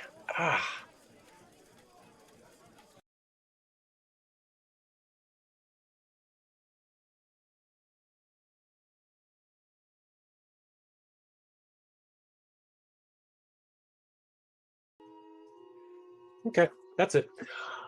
So yeah, you wake up in the morning. It's just a regular day, and you. Which of you would be up kind of first? It's usually Demirius, right? I think so. Yeah, I usually do my morning prayers at dawn. Do you go outside of your room, or do you do them in your room? I usually try to do it outside when okay it's coming up, but if there is no sun apparent. That's fair. No, you're in a city, so you can see the sun, but it's kind of coming up behind buildings. The sun, you don't really see it for a chunk of the day in a large enough city, but I suppose you would be the first one to go into the main portion of the inn. And when you do, you see that there's already several orcs and gnomes sitting around having discussions in the main area, just having breakfast. The person who owns this place, the main gnome that you met last night, is working behind the bar, serving breakfast and brews to all of the patrons. His name is Fazgaz. You met him last night. But you do notice relatively quickly that sitting at one of the tables is both sibling Grimadiah and sibling Norman from the Church of Cassandali last night.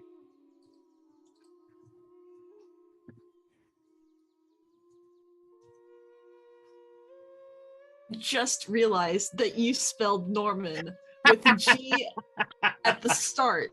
You just noticed that? I just noticed that. You son of a bitch. You bastard. Oh, yeah. Yep, Norman with a G. This is why I do this, guys. Love it, but we're still shaking our head. As Demirius is leaving his abode, I wake up to hear the heavy footfalls on wood of through the hallway, and I creak open my door and see him kind of moving down, and just grumble to myself and close the door with a little slam.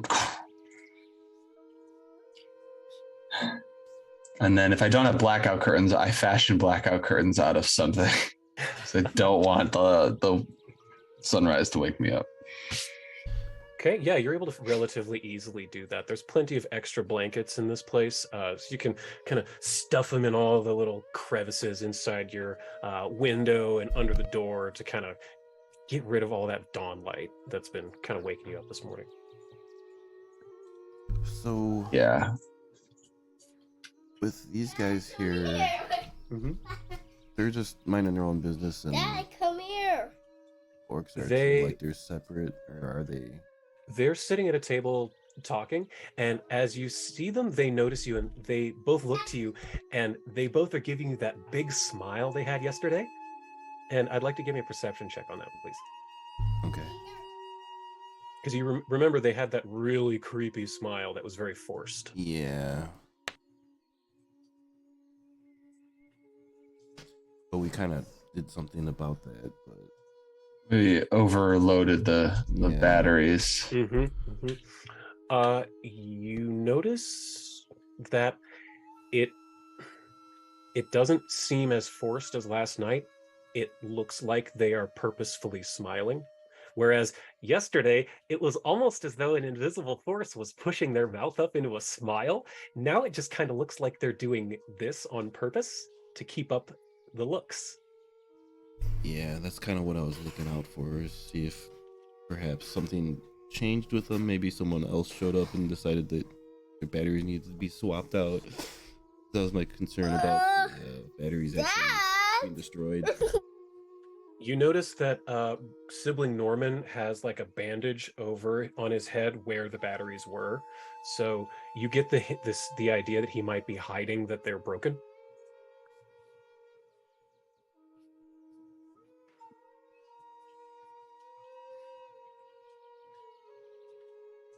But they wave to you and they say, "Oh, sibling Demirius, a more glorious dawn to you.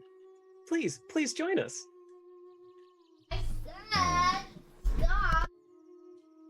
And again, May the dawn welcome you. That more glorious dawn thing just strikes you as so bizarre. Yeah, But they say, "Oh, but before you leave, we just wanted to make sure." And they both kind of stand up, and Norman is standing on the bench, like sort of at your height, looking at you, and he says, "We were so happy that all of you and your friends decided to show some interest in the Church of Cassandra of Modern Time Artificers. We thought we would bring over her holy word just personally." And he's looking at you like, "Please take this." Like even though he knows you're not a follower and he knows you have no interest in this book, he's okay. Your perception was high enough that you're picking up on that. Okay, yeah, I'll definitely take it and thank them. Oh, wonderful. Thank you so much. Yes, thank you very much, sibling. And a more glorious dawn to you. And they both kind of quickly, once you take the book, kind of scoot out. Okay. Now, did this happen on my way out to my daily rituals? Yes. Or okay? They were there before you walked outside. Okay, I wasn't sure if it was on my way back in. Okay. Yeah. Not all of us want to eat something that tastes like the sun just because we love it so much, Demirius. Well, the sun is pretty nice.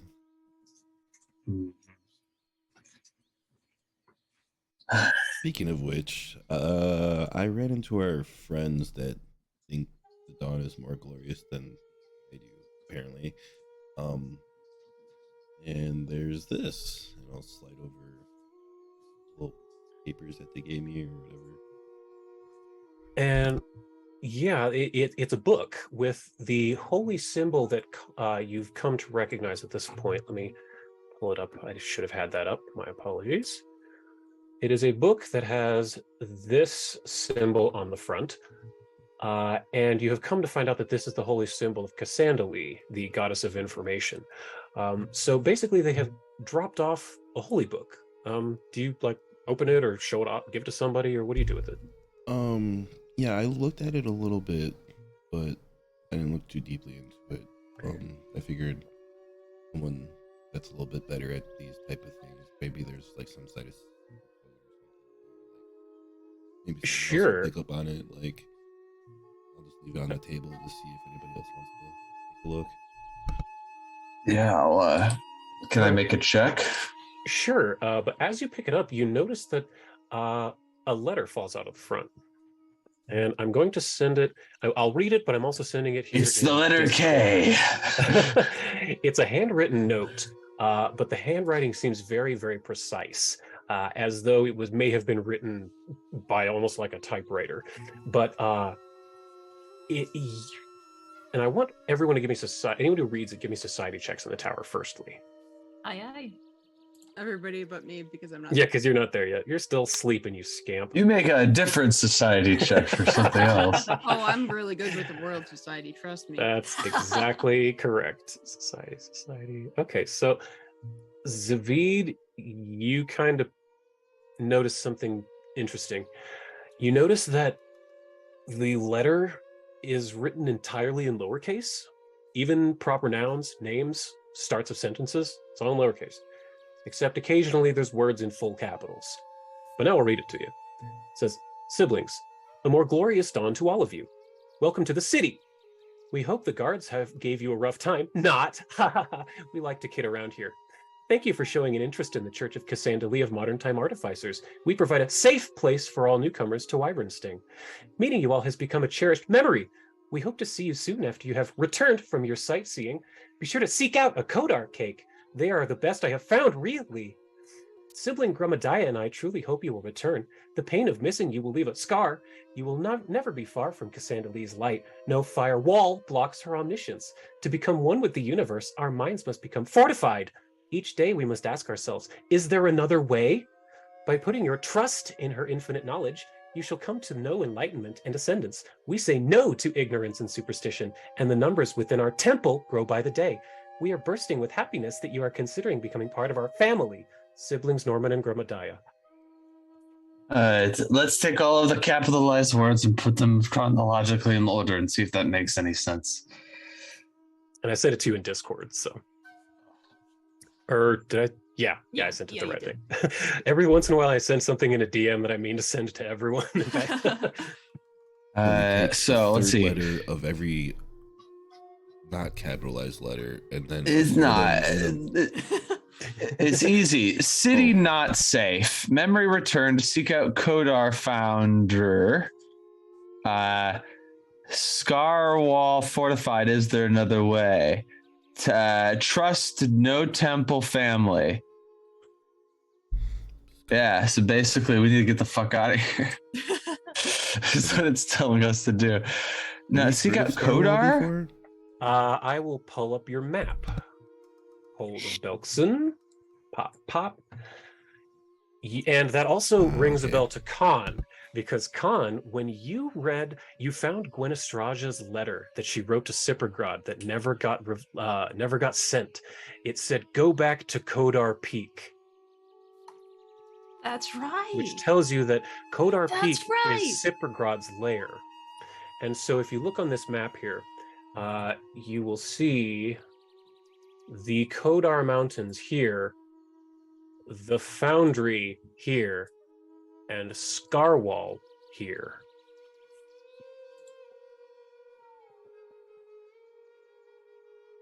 Gotcha. So Zavid was 100% correct before he even opened the letter. There was a code inside telling you, giving you hints and stuff. Yes. Called it before it happened. That makes sense. It's gnomes. That's what they do. Well, we have multiple. Wait a minute. I'm gonna use Familiar's face, and I want to look through the eyes of Wisp and see, what does Wisp see after heading south all night to get to the source of where we believe them to be. I can show you. World? Shining, yes, shimmering, splendid? Absolutely. I can't show you on this, but Wisp, after walking all night, zapping in and out through the ethereal plane and the material plane, you cast this spell, and your vision goes from binocular to compact as you switch into the spider's eyes, and you can see in front of it is several spiky mountains with plains around you, but mountain range in front of you that are very sharp and jagged. And one is particularly tall, and there's a little bit of smoke rising from it. I can extend not only my senses, but my like speech and all that stuff through it. I can kind of tell it what to do. So I'm going to try to see if I can get a sense of whether or not Wisp just made it to here, or Wisp is confronted by this wall. It is unable to progress for some reason. It's just about where Wisp had gotten to. Wisp has not been stopped by anything yet. It sort of stopped for the night, just it needed to rest, and it is sort of, and you can tell that it's far south from you, but yeah, it didn't find an impasse. It just has stopped for rest. I don't know if I'm actually able to communicate directly with it, but in case I don't, I'm going to control its little nubs, and I'm going to write an ACLO on the ground, a little message for it. Maybe it doesn't read though. Does it read? Sure, it speaks ACLO. Why not? Sure, yeah, all right. Maybe there's like an inherent meaning that I can glean from that. And I'll say, we are heading towards the south of your location. Progress forward, but be very careful. We will meet with you tonight. And as you again, your vision is Wisp's vision, and all you see is just everything in front of you moves up and down like this, like it's shaking its head yes. Mm-hmm. Awesome. And I'll release the link and let Wisp do what Wisp's going to do. And I'll relay what I just did to everybody and say, he's safe. He has made it to, I think, the Scar Wall, but can see one of the peaks has more smoke than the others. He's going to continue to climb the mountain. Hopefully we'll be a little further along by the time we reach that place and we can use his eyes once more. All right, excellent. We do have a destination then. I agree. Let's do it. Mm-hmm. All right, so you're leaving the town to the south. Is that correct? All right. Let me think. I'll take my thought on what did you name yours? Bitey? Bitey, yeah. I'll name mine Nom. I love that. Bitey and Nom. Okay. So Zavid, you're starting to get, you have your connection to Wisp, and you're starting to see that Wisp has stopped and is trying to get your attention essentially by sort of popping back and forth into the same general spot over and over. Bing, bing. Sort of a ping to tell you that they see something. All right, I'll cast Familiar Space again. Okay. And you see, you won't be able to see it in the image I'm showing here, but you see in the background the smoke rising from the mountain again, but much closer this time. But you see in front of that, closer to the vision, you see that Wisp is on the lip of like a large, what looks like a crater, or a caldera looking down, and there's sort of a lake, and in the middle of it is a large stone structure that looks like this. It's got spires and towers and parapets. It seems to be very well guarded as well. Has that loaded? Yeah, whoa. Who's that adventuring party? That's one of the Pathfinder iconics. It's like some people beat us here.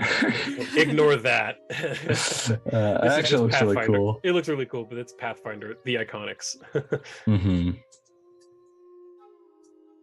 Yes, this is what you see in front of you through Wisp's eyes.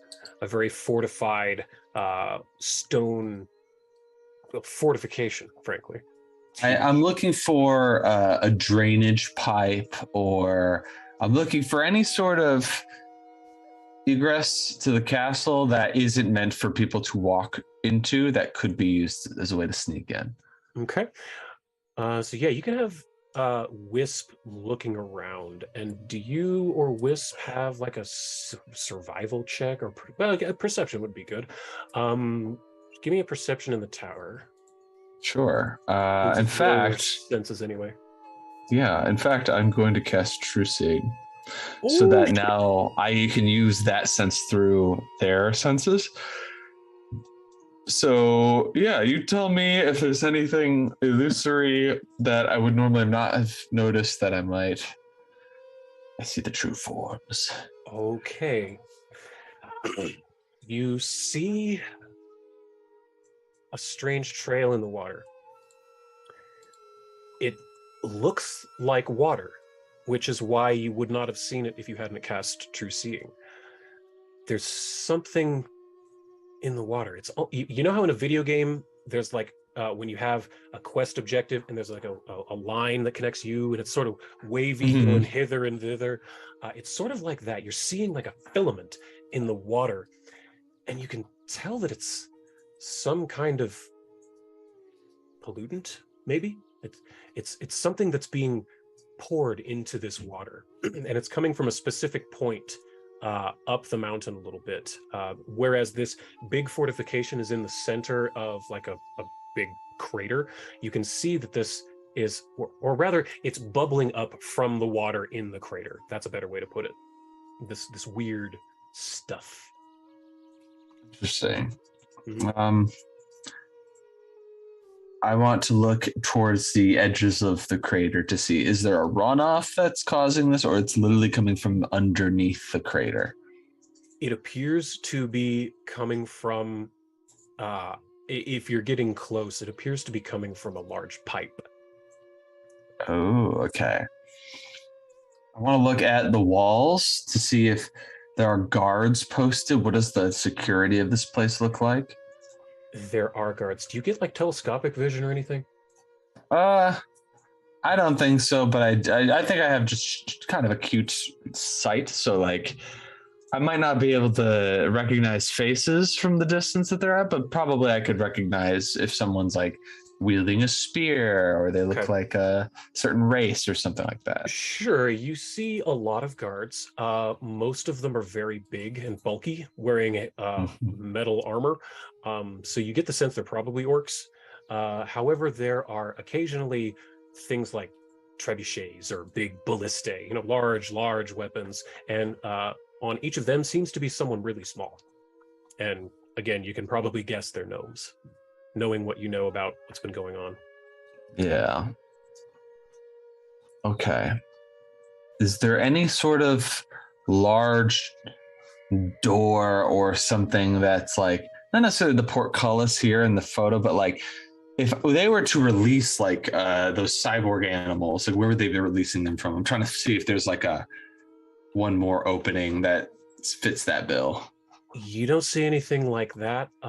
You get the feeling that if there's an egress for something like that, it's probably hidden up in the mountains. Yeah, you can. Does True Seeing give you like X-ray vision through walls and stuff? No, but it just means I can see the true form of anything that's shapeshifted, and I can see through illusions. There doesn't appear to be any illusions cast in this area. It seems that the security and defenses appear to all be mechanical or meat people. I can also see into the ethereal plane too. I did mention that's another true sight ability. Yeah, again, if there's anything. Nothing ethereal at all in this place. It appears to be a very mechanical defensive fortification. Okay. Well, I will instruct my little dude to wait for us and stay out of sight and safe. And we will, again, meet him where he's at right at that moment tonight when we're able to get there. Okay. And I relay everything that I saw to everybody else, that there's a pipe, what the security's looking like. Seems like they're releasing these animals from someplace other than this fortress, like somewhere in the mountains. Demirius, if you're there, he might be AFK. Who's carrying the orbs? Because you took 2. I forgot who was carrying them. Is it Demirius? Or I think I got one. I got the one for Not the orc, but for the dragon. Okay. Then who has the other one? If it's not Khan, then it's probably Demarius. And I think he's AFK, so let's just say it's Khan for now. That'll make things easier. Yeah. Khan, give me a perception check in the tower, please. Will do. Perception.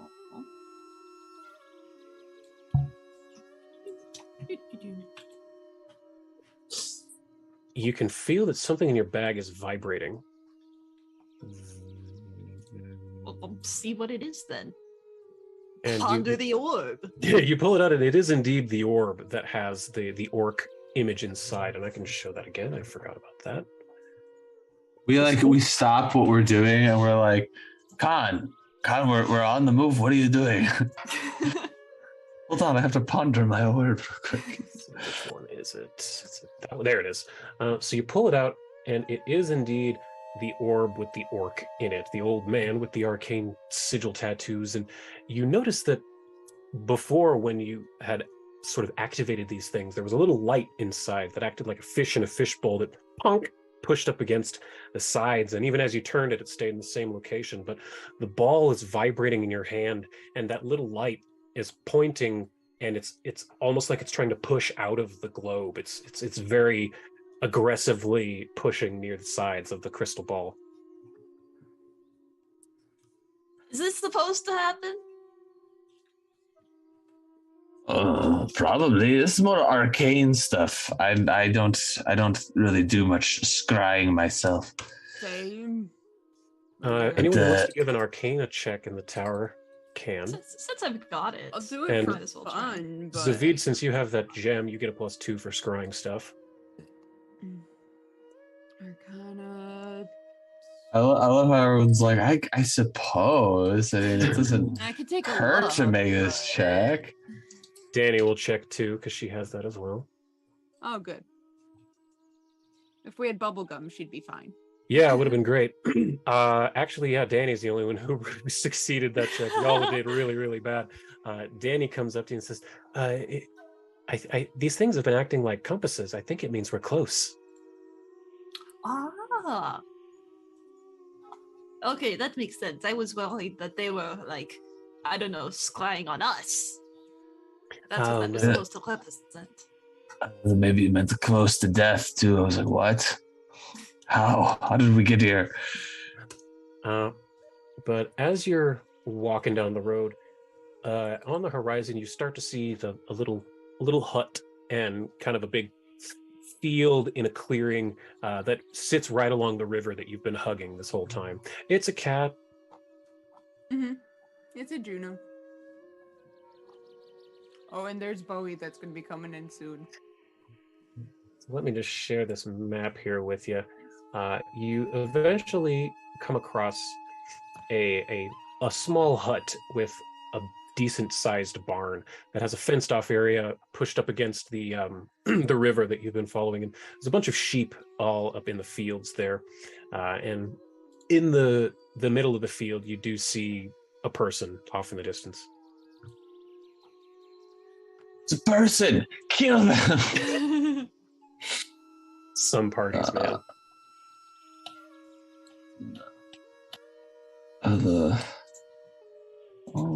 I'll mosey on down. Yeah. I do a little swagger when I go down this road. I'm like, this is the country person walk. You gotta put extend your feet out completely as if you're wearing cowboy boots, and then make a clip clap sound when you walk. Can Safi do a society check to make sure he's correct on that?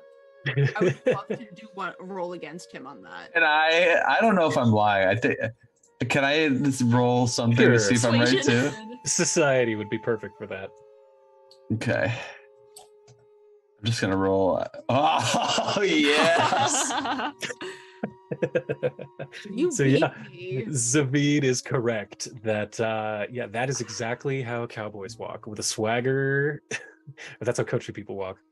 It's a bit antiquated. Not everyone does it, but it's like if your neighbors are coming by, you walk like this. You want them to see you walking like this. It's like a status thing. I'm gonna roll a performance check just to see how I do.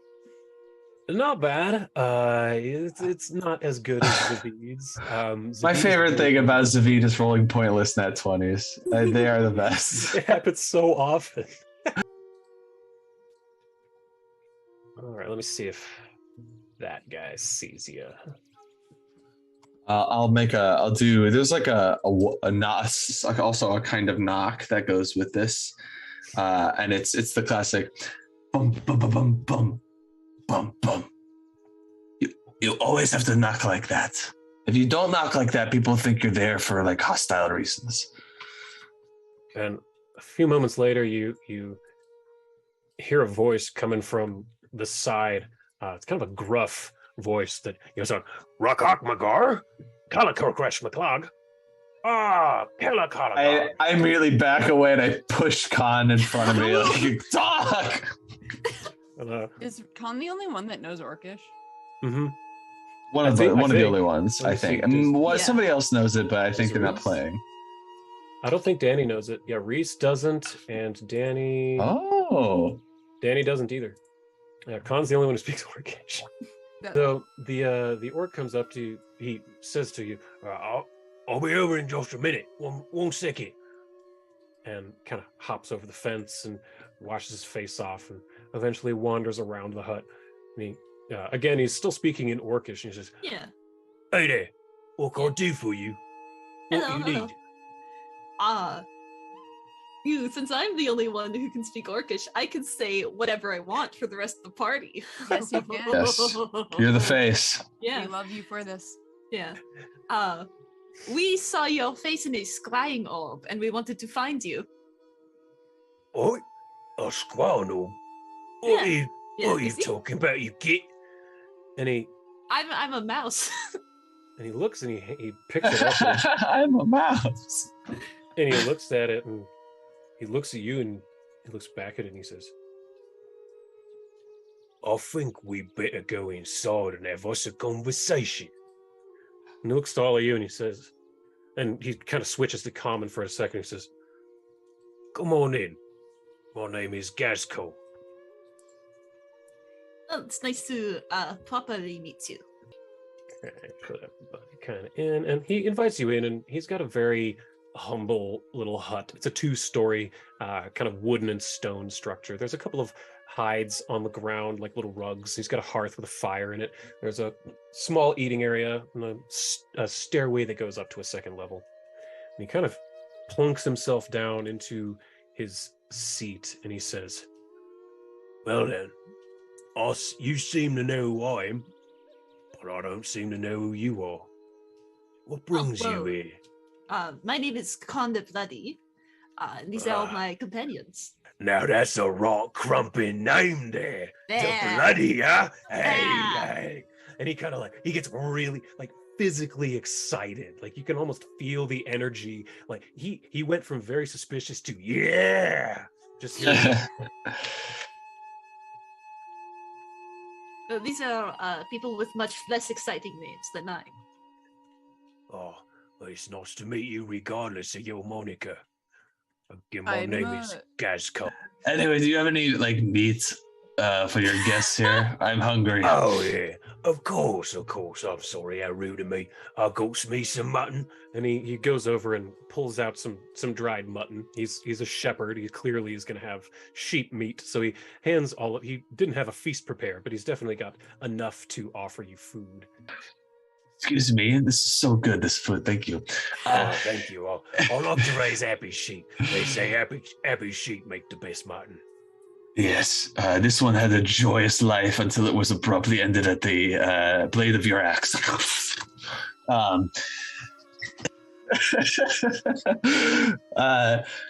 thank you for locking me head, Chopper. And he pulls up an axe that he has at his side. It's like a one-handed war axe, and it's really kind of brutal. It's got jagged edges and like other stuff attached to it. Oh, I would hate to be a sheep living here. That looks like it hurts. That looks like you made it hurt on purpose. Like you could have had it be a clean cut, but no, you wanted it jagged because you wanted them to feel their head coming off. Give them a right proper orcish diff. That is fucking metal as hell, and I love it. I fought my sheep before I kills them. Give them a Once proper when chance to Reese- defend themselves. Oh my god. I'm curious, how do you fight a sheep? Oh, well, you just have to get down and you just kind of, you bug them a little like this. And he starts slapping you in the face. And everyone else, give me a perception check at the tower. What? And he's like, oh yeah, you get him locked in left and This right. is And you good. confuse him. I love it. Headbutt him. Okay, here's the funniest part. Zavid, you got a nat 1. Reese got a nat 20. So Zavid, you legitimately think this is how you fight a sheep. Like you go, huh? What are you gonna do? What are you gonna do? But Reese, you know immediately he's just fucking with Demirius and slapping him. Just back. Oh, Reese. Con, you pick up on it too.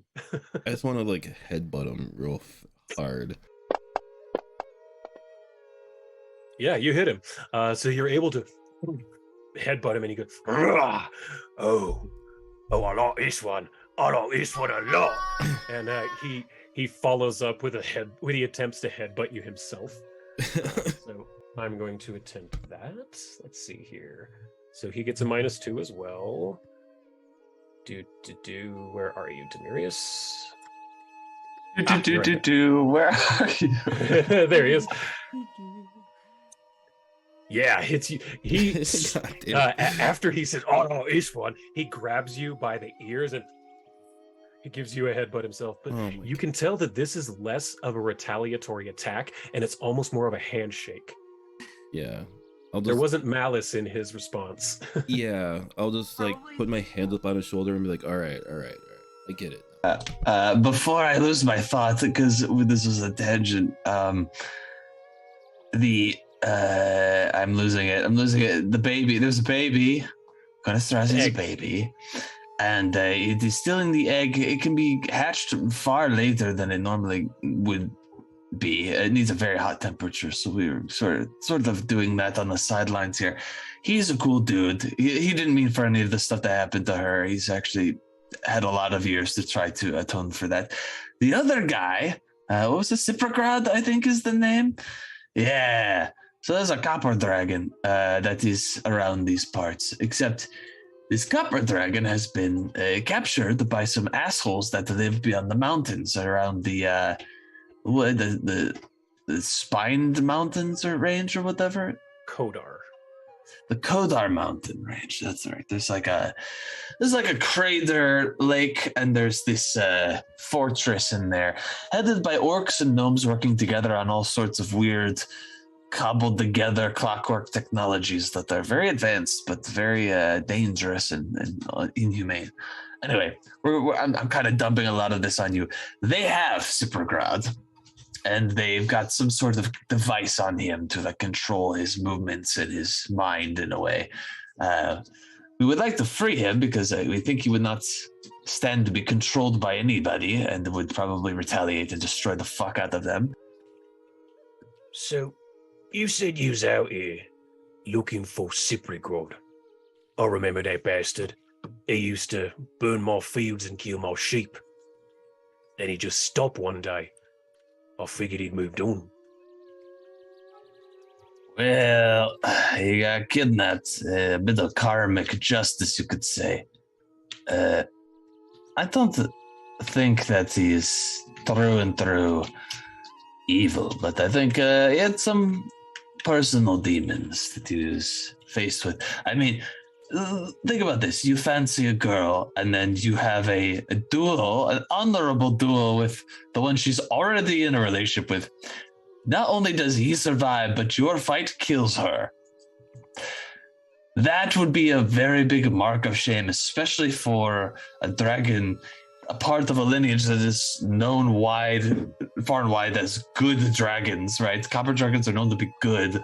So, like, to do that, you'd feel a little bit bad about yourself. And I think, honestly, it sounds like he probably went on some benders and was, like, killing livestock as a way to let off steam. Which is no excuse. I mean, that's your livestock, but I haven't heard of Ciprograd actually doing any really evil things since then. Until getting captured, that is. Now, you said he got captured. Do you know by whom? What's that gnome's name? That crazy fucking Artifex Glastwick Finibus. It's all over that book that was given to y'all this morning. I pulled the book out. Yeah.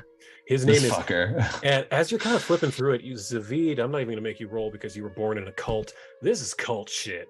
It's very much in the guise of like a holy text, but it's got kind of, the all-knowing artifacts this, and join in the into her holy knowledge that, and like everyone must ascend to the level of the universe this. It's very, very culty. Yeah, it's not fun. Oh, see, you says gnomes.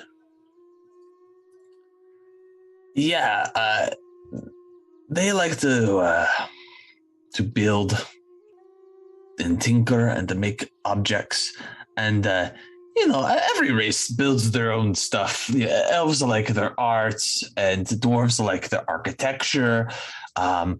Orcs like their siege weapons and weapons of war. Yeah. Gnomes like to just build really interesting, creative, I should say, devices. Things that can do things that like can't be done by anyone else.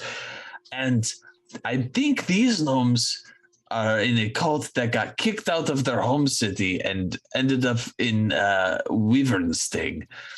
And since then have been sort of getting their fingers in everything. They're trying to take over this valley or something. There's some big play here. I'm not sure what it is yet. Now, you say they've been tinkering with unnatural things. Well, kind of. It's the application is unethical. Yes. They were fusing metal to animals, Zavid. That's fucking badass. That's he looks cool. over to Demirius and says, fusing metal to animals. Yeah. I think I'll best show you something. A couple of days ago, my sheep were getting attacked. I didn't know what was attacking them. I came out in the middle of the night to see what the commotion was, and it was one of the biggest squigs I ever seen. It was an albino squig. It was attacking my sheep, so I had to kill it and take it out. But it was the damnedest thing I'd ever seen. Well, I best show you to just believe it. Come in here. And he takes you into his barn, and there's a double door that seems to be locked over on this side, and anyone who wants to can follow. And he takes a key out and he unlocks it, and there we go. Opens it up, and he says, well, this was the strangest thing I've ever seen. Better show you. And he opens the door, and you see up against the wall in the northern side is a massive albino squig that's laying in a pool of blood. Its left leg has been completely replaced by a mechanical leg with pistons and things. Out from the side of its chest and its rib cage area sits almost like a car engine block that sticks out of the front of a hood with 3 pipes coming out of it. Along its back is a long pipe that Khan recognizes as a boomstick that's attached to its spine. This is what was attacking my sheep. I think it came from upstream, up the river. I didn't know what to make of this damn thing. Yeah. I want to look through it and definitely keep an eye out for that symbol again. Give me a medicine check and a perception check in the tower. Okay. Perception? Yep. We saw stuff like this similar with those birds. Reese is gonna go over and do a perception and see if it's anything kind of similar to what we saw with those weird birds. Yeah, you can work with Demirius on that, and you get the Demirius, you recognize immediately that this is of the same idea, but this is more advanced than that eagle. And Reese, you pick up on that very quickly as well. Whereas that eagle just had armor plating, this is a prosthetic leg. This thing on the side of it attaches to its lungs. This does something to maybe like increase the lung capacity. There's a gun attached to its spinal column. Like that pipe coming over the back of its head there, that is fused to its vertebrae. Coming out of its spine. Can I do a nature check and see if maybe like this was like forced on it or if it was already kind of dying? Sure, go ahead and give me a nature check or medicine, your choice. Okay. You can tell that a lot of the skin around the specifically the part with the exhaust coming out of its ribs, you can see that it kind of started to heal over it, so it was definitely alive when all of this was done to it. This is fucked up. That's pretty much exactly what I thought. This is way more than what we've seen before. They're progressing. Yeah, there were these eagles essentially that were just mechanical and plated and not great, and this is a level of fucked up more than yeah, nope. Weaponizing them now. How long ago was this attack? Oh, I think 2 days. Ooh.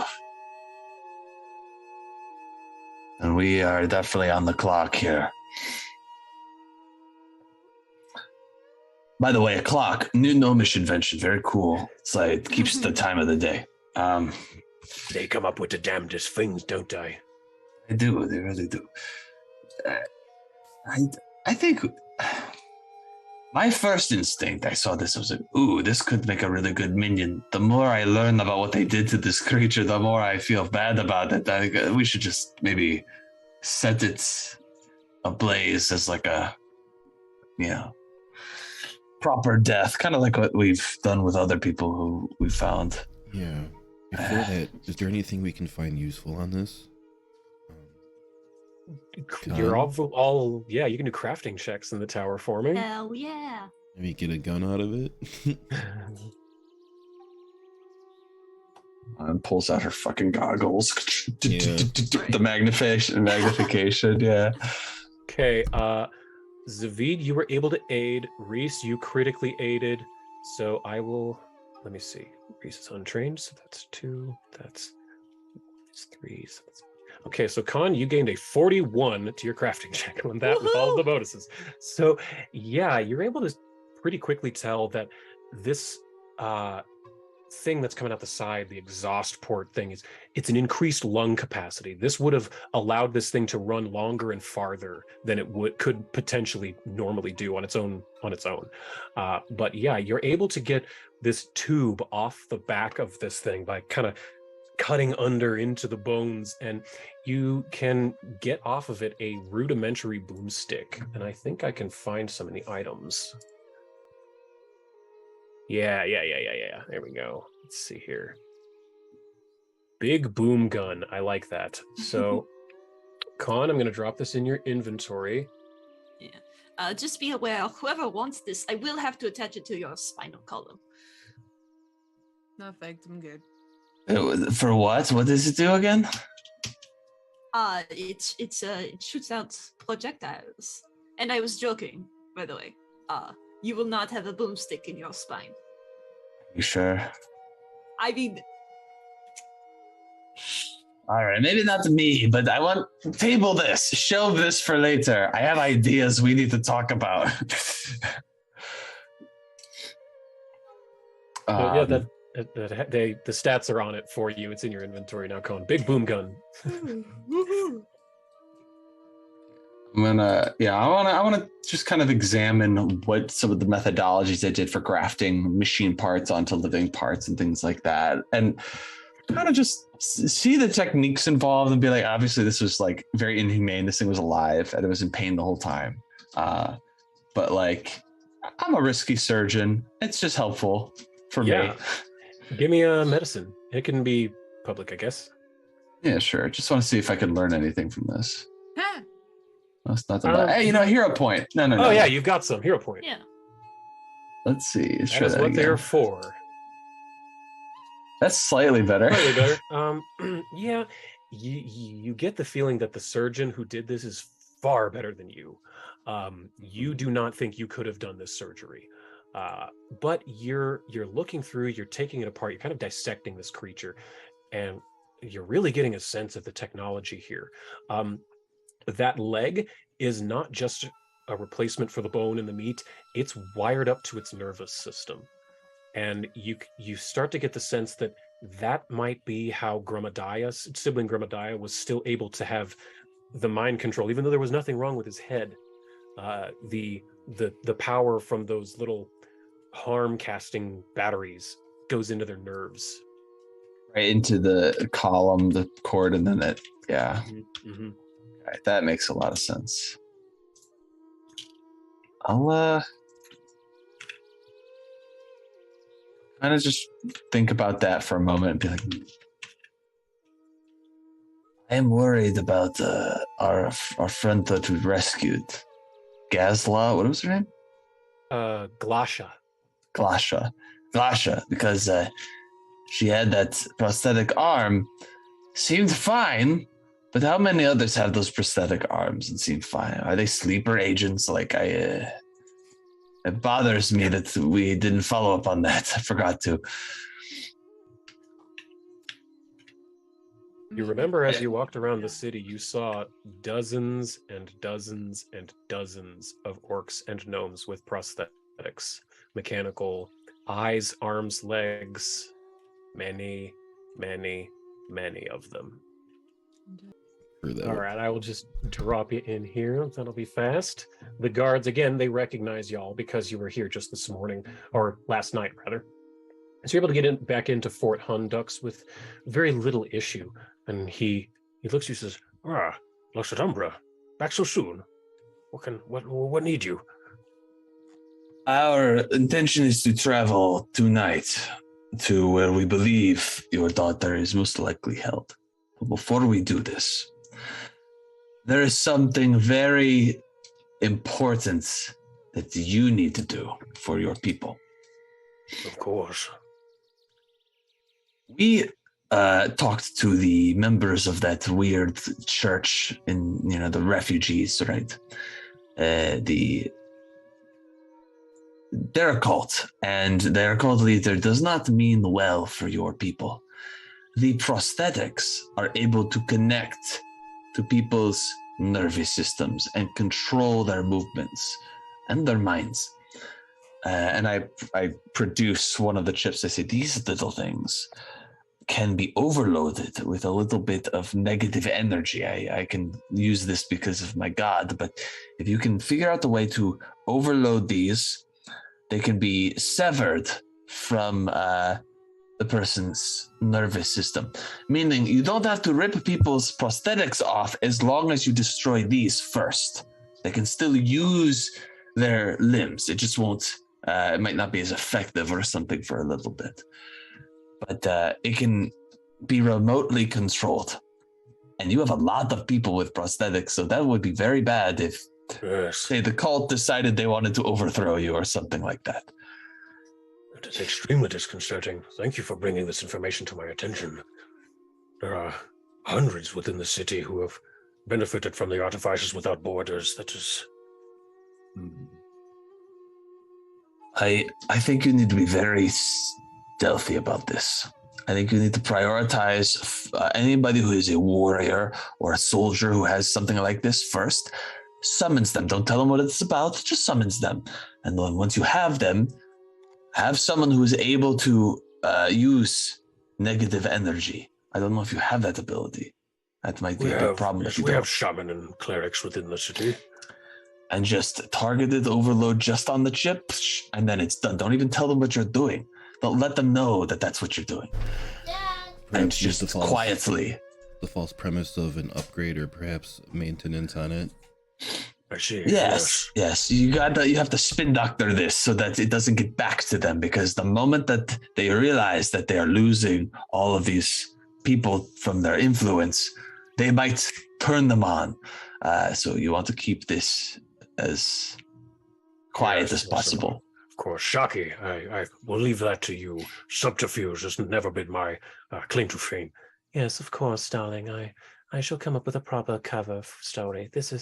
We do appreciate your information. Thank you for this. And we do not want to waste any more time. We just needed to let you know this before we go. Because we might, tonight, what we do might set this off. So we wanted to give you some time to prepare yourselves. Very good. I shall summon all of the warriors who have gained prosthetics from the Artificers. I will have Shaki summon all of her clerics. Thank you. You have done much for my city. I would also a banquet to gather them. I feel like that'll be the most inconspicuous. Yes. I would Soldiers also walk on their stomachs. Yes, soldiers are big, but also do not underestimate gnomes and the tinkerers. Having them, if they have any prosthetics, out of that system means you can use their expertise to help you when the rest do flip. You can lean on them and say, all right, what do you recommend that we do for them? They might be able to give you answers you don't have. Perhaps some sort of Veterans Day? Yes. Veterans Day banquet, yes. A veterans celebration. Brilliant. That is a wonderful cover. Yes, we will announce it. I'll yell loudly like, we so appreciate your hospitality. You are a gracious leader of the city. We shall go now. Bye. Yes, go with the blessings of the city. Your city's... All right, so give me a society check in the tower. I like where this is going. Yeah. I realize, ooh, wait, this actually might come in handy now. Yeah, this is a good time to use that. Like Zavid said last time, it's like you guys picked up a rock and just found shit underneath. What are you trying to find out specifically? So I'm trying to find out more about this organization that is clearly messing up animals, its people, I want to find the nitty-gritty details that could give us a leg up on this situation, because we know what fucked up stuff that they're doing, but we need more information to know what we're going to try to be prepared against. Sure. Actually, and with that roll and with what happened the night before, Mythonar tells you he might know someone who has been dealing with the Artificers Without Borders. He tells you that you fucked the information right out of him. You did it. You did it. You did it. Congrats. So he tells you that there's an armorer in town who has been providing for that cult. I'm just going to call it what it is. But he is not a member. But he's been making them armor, and Mythonar tells you that it's at a place in the market called the Arm and Hammer. Stop it! But don't! Once when we're out of the depot, I'm like, we need to make another stop. No? Yeah, sometimes this place can be a little bit, like, refreshing. It'll be nice smelling. I've been told it clears things up that kind of stink. And this stinks. Because we turned that rock full of crap. There's a place called the Arm and Hammer. I remember hearing about. And Reese just kind of like casually just like walks forward in a direction and doesn't know where they're going. Mythonar kind of walks behind you, putting a hand on the small of your back and directs you to the right. It just looks like flirting. I know what I'm doing. Yeah. But eventually you do come to this small blacksmith's place. You recognize the telltale smoke coming from the smokestack. Entering inside, you see there's a burly orc man hard at work at an anvil, and he looks at you all and says, welcome to the Arm and Hammer. What can I do for you today? Well, while he's getting the embellishments on that, I just, he's working away, he's tinkering, and we're doing small talk. Yeah. Rich just goes, actually, my friend over here, found something. It kind of looks similar to your designs, but it's like kind of different. We came here for your lovely, embellishments, because I I'm not looking good enough. I just need a little bit more something with more zhuzh. Well, every bit of armor needs a little bit of embellishment. No battlefield is bright without feathers and plumes, as he's still stitching away furiously at this gold. So... Or spikes. Spikes are wonderful. They all make anything look more orky. I want to look like the edgiest fucking dude on the battlefield. Just sorry, small talk. Like, if I'm gonna be on the battlefield in armor, I want spikes more than I want armor. Horns and spikes, yes. Impractical horns that someone could like grab your head and it would be bad. Yes. But if you're good enough, that'll never happen. That's right. And Reese just kind of like nudges Khan to like put the gun on the table. Oh yeah. This is what we had found when we were out on a walk. Well, now, that's interesting. Yeah, not a single spike on it. Can you believe it? And he kind of picks it up and he's looking at it like, and give me perception checks in the tower. Will do. Oh crap! That was a big boom gun. I didn't mean to do that. Hold on. That's fine. Big boom gun. Yeah, he's looking at it and he says, "Well, now, this is a strange contraption. I mean, this plate down here at the base, looks like, and he's like flipping it over and turning it and looking at this thing. He says, I don't recognize this rod, this hollow. And he kind of like looks down it and I say, do whatever you do. Don't do that. Yeah. Don't ever point that empty end at anyone. That is, we saw this thing in action. That is the weapon end of this thing. It could kill a person in a single hit if you're not careful. And yeah, he's looking at it. He says, but this part down at the bottom that this hollow pipe connects to, this looks strangely. And he kind of wanders off in speech and physically. And he goes over to this corner here and he turns around one of his armor statues and it goes, well, I'll be damned. And he says, he looks and he points to it and it's missing a back piece, like that should go across its back, like as though someone had taken a chunk of it out. And he kind of holds it up and sticks it up against it, like while holding the pipe part, the boomstick part, and it fits like a puzzle piece. I think you might have a couple, yes, Reese. I'm gonna pull some of the stuff because Reese just gathers things like a goblin they are. And take some of the plates out from the eagles. And like, then how about these? What in the blazes? And he's looking at them. He says, these were forged by my hands, but They fell from the sky from birds. birds? Someone is putting my armor on birds? Do you have any prosthetics? No, he does not. None that you can see anyway. And he's wearing just like in the picture I showed, he's just got like a smock. So you can see his arms, you can see his face, you can see his legs. He's none that you can see anyway. I do ask it out loud. Do you have any prosthetics?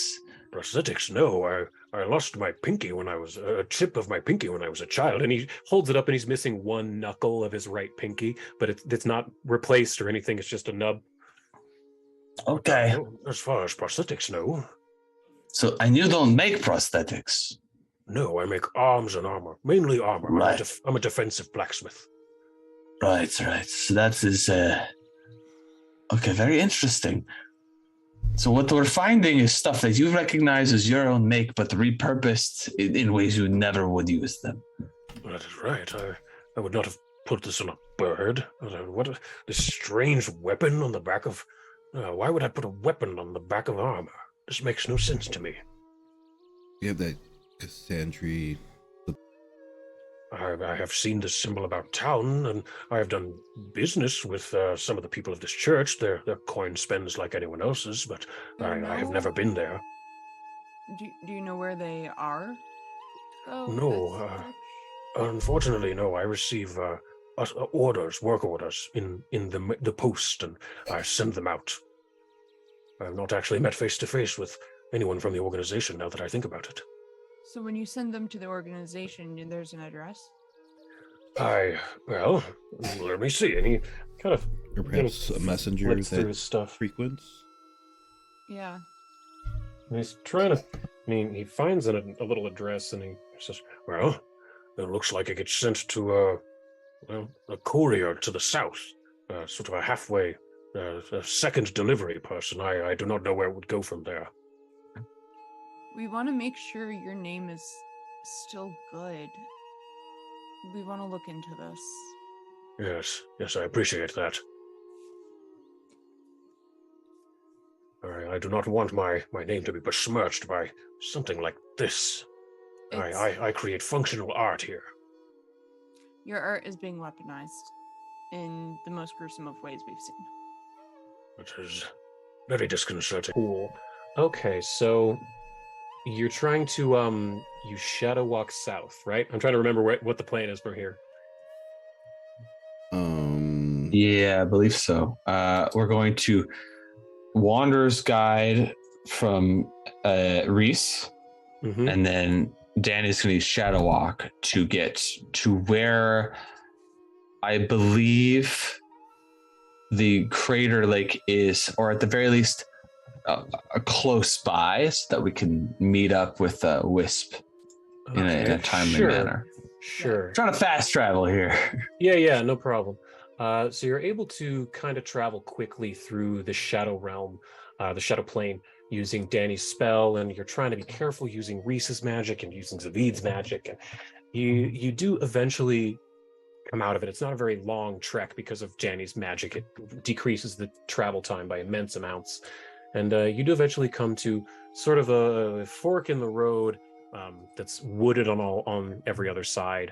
As you eventually come down to this area, Zavid, you can just feel him. You know that Wisp is very nearby and does eventually come up to you, and is kind of hiding in this tree.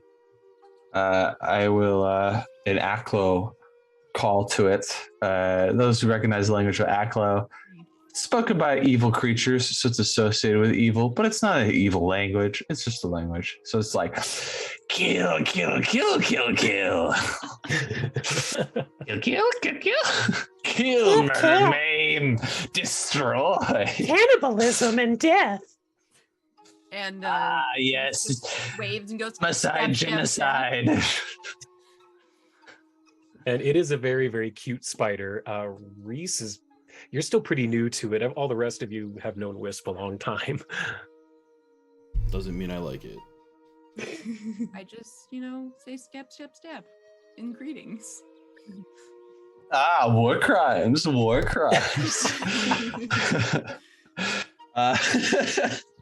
like that Aklo is just bad words, like evil acts in common.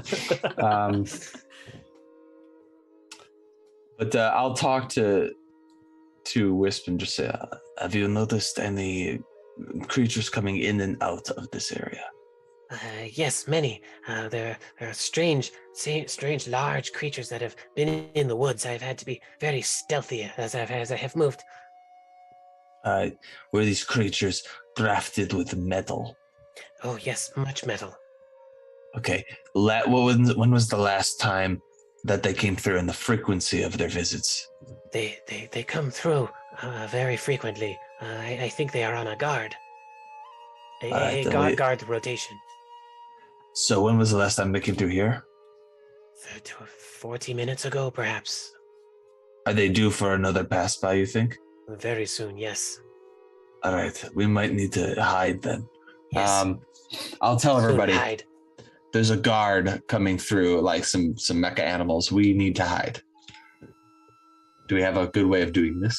There are many trees, so yeah, you'd be able to hide in trees, that kind of thing. Or if you have magic spells, or if you have other options that are different than that.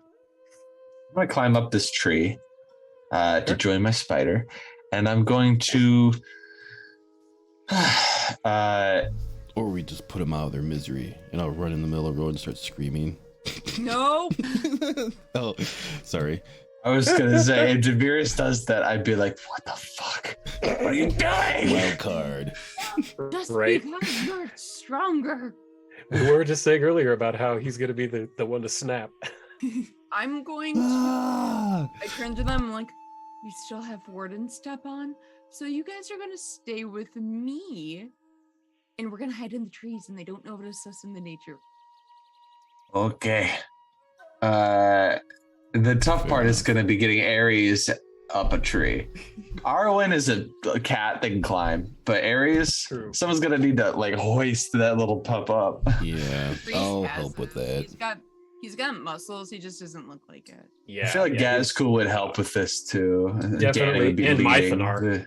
Mythanar as well, because Yeah. he's 6'8". Gazco would help with that as well. So with all of you helping, you're able to get Ares up in a tree. You're not sure how stealthy he's being, but he's up there. And we'll put Arwen in a tree here. Let's put Mythanar up in Give him this something one. to chew on, like some mutton or whatever jerky we got.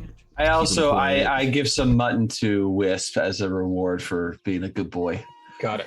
So you're up in the trees for a little bit, and eventually you do hear kind of a rustling down the road, and eventually, I didn't grab the image.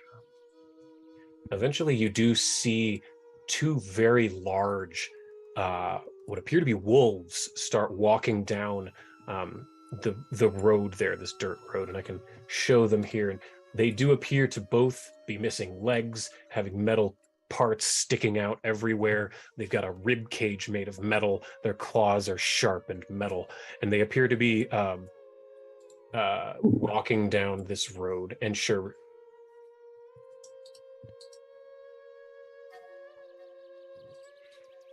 Can a canine droid? Canandroid, yes. An android. And so they're walking down this road, and then they kind of stop, and they begin to growl a little bit. And I think, well, let's see. They look up. They start looking left and right. They come up to this tree, and one of them starts to bark up this tree. And I would like everyone to roll initiative.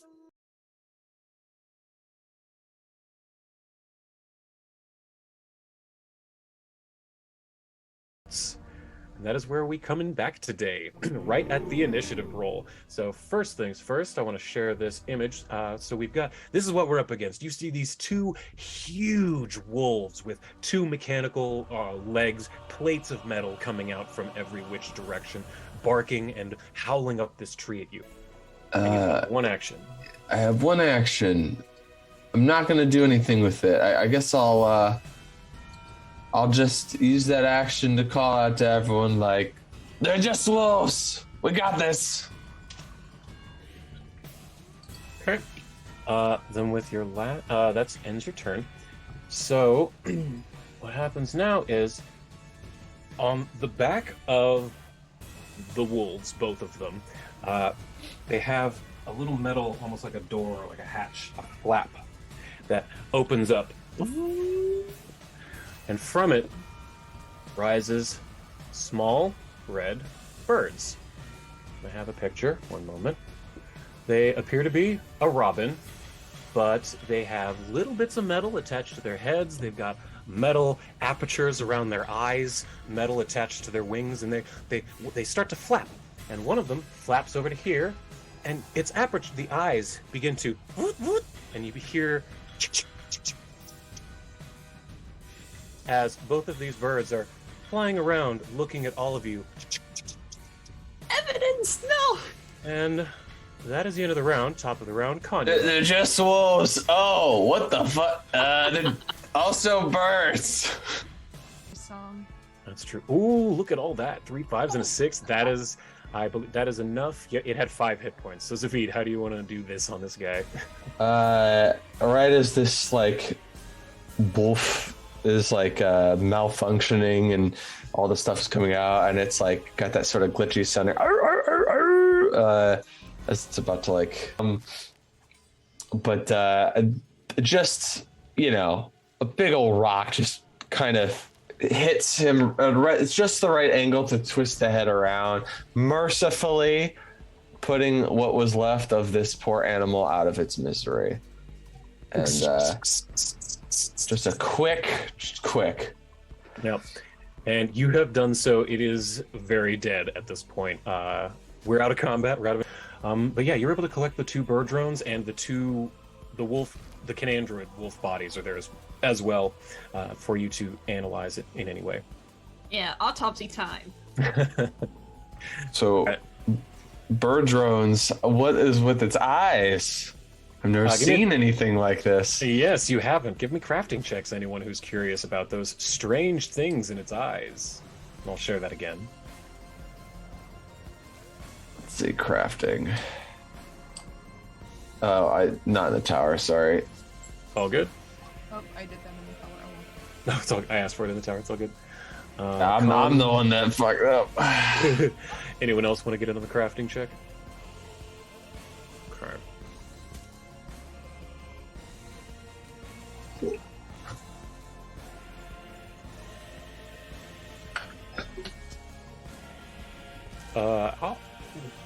Oddly, Zaviv is kind of, you're picking through this creature, and Reese's arrow did a pretty big number on it. It skewered it immediately, but you can tell that this is much like the eagle, but much more fine work.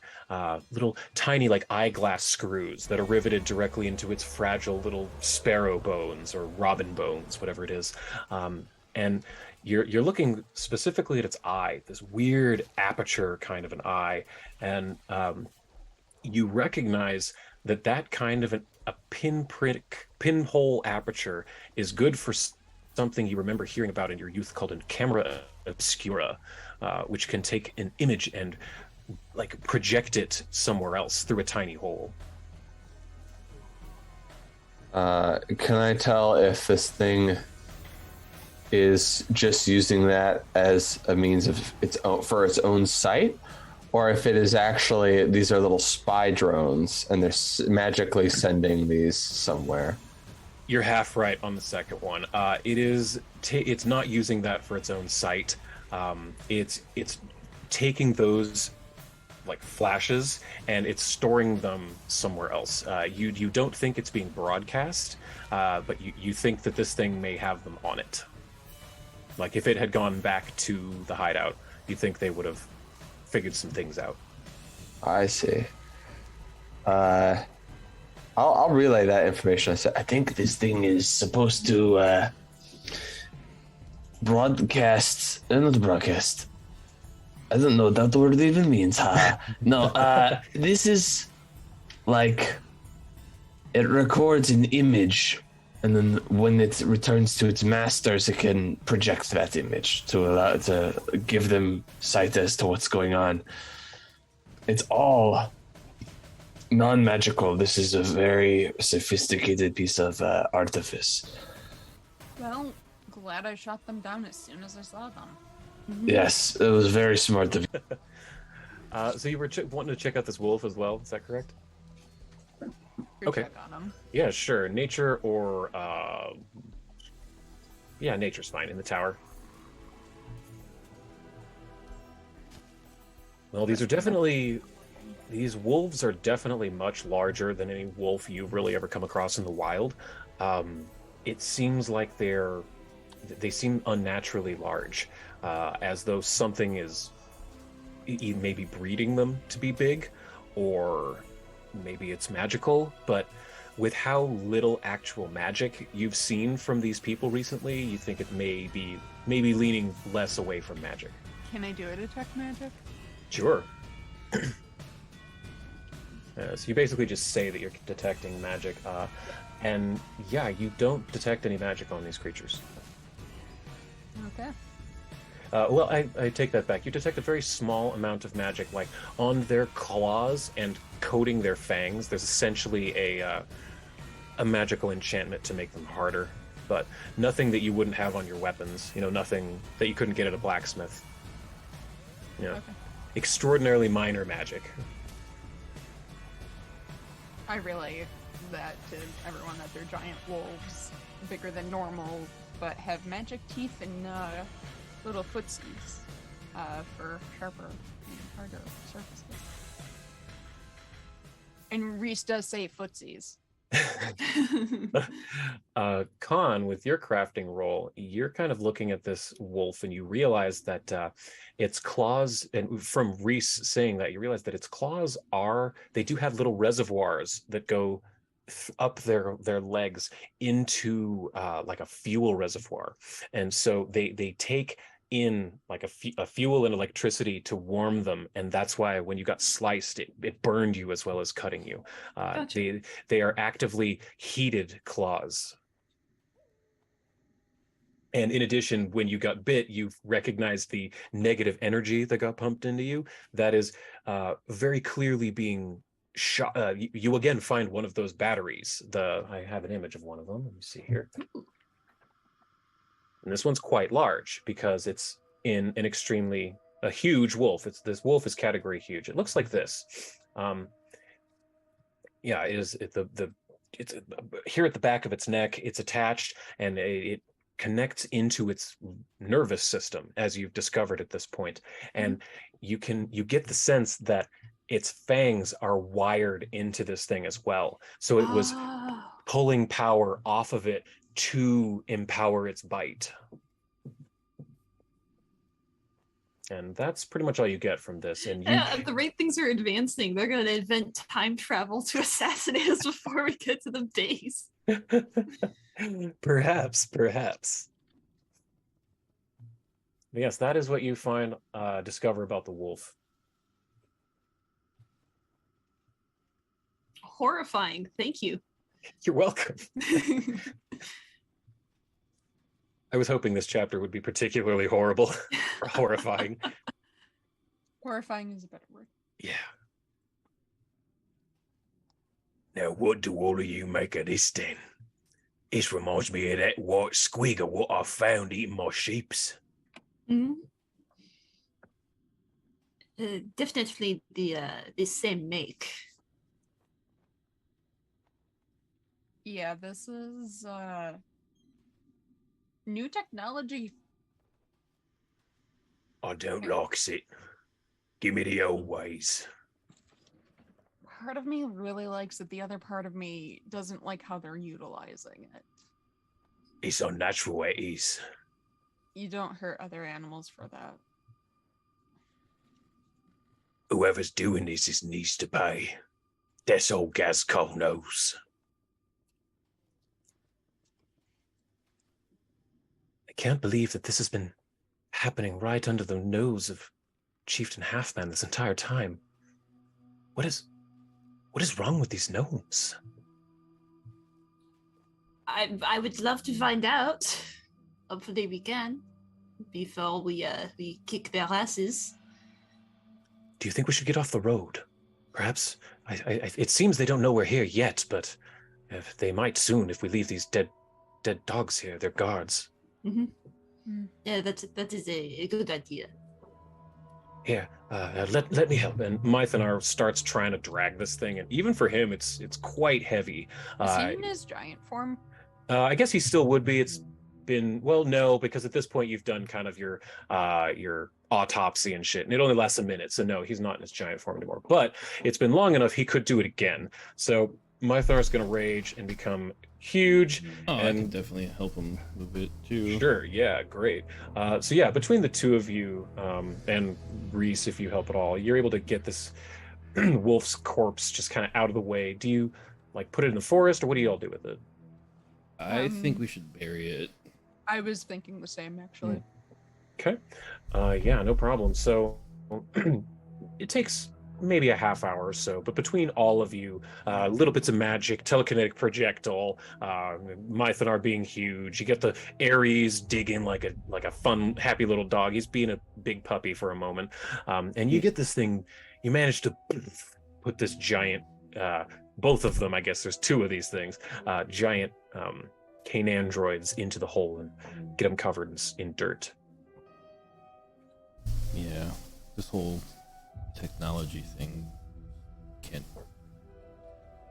heads or tails, make heads or tails of it.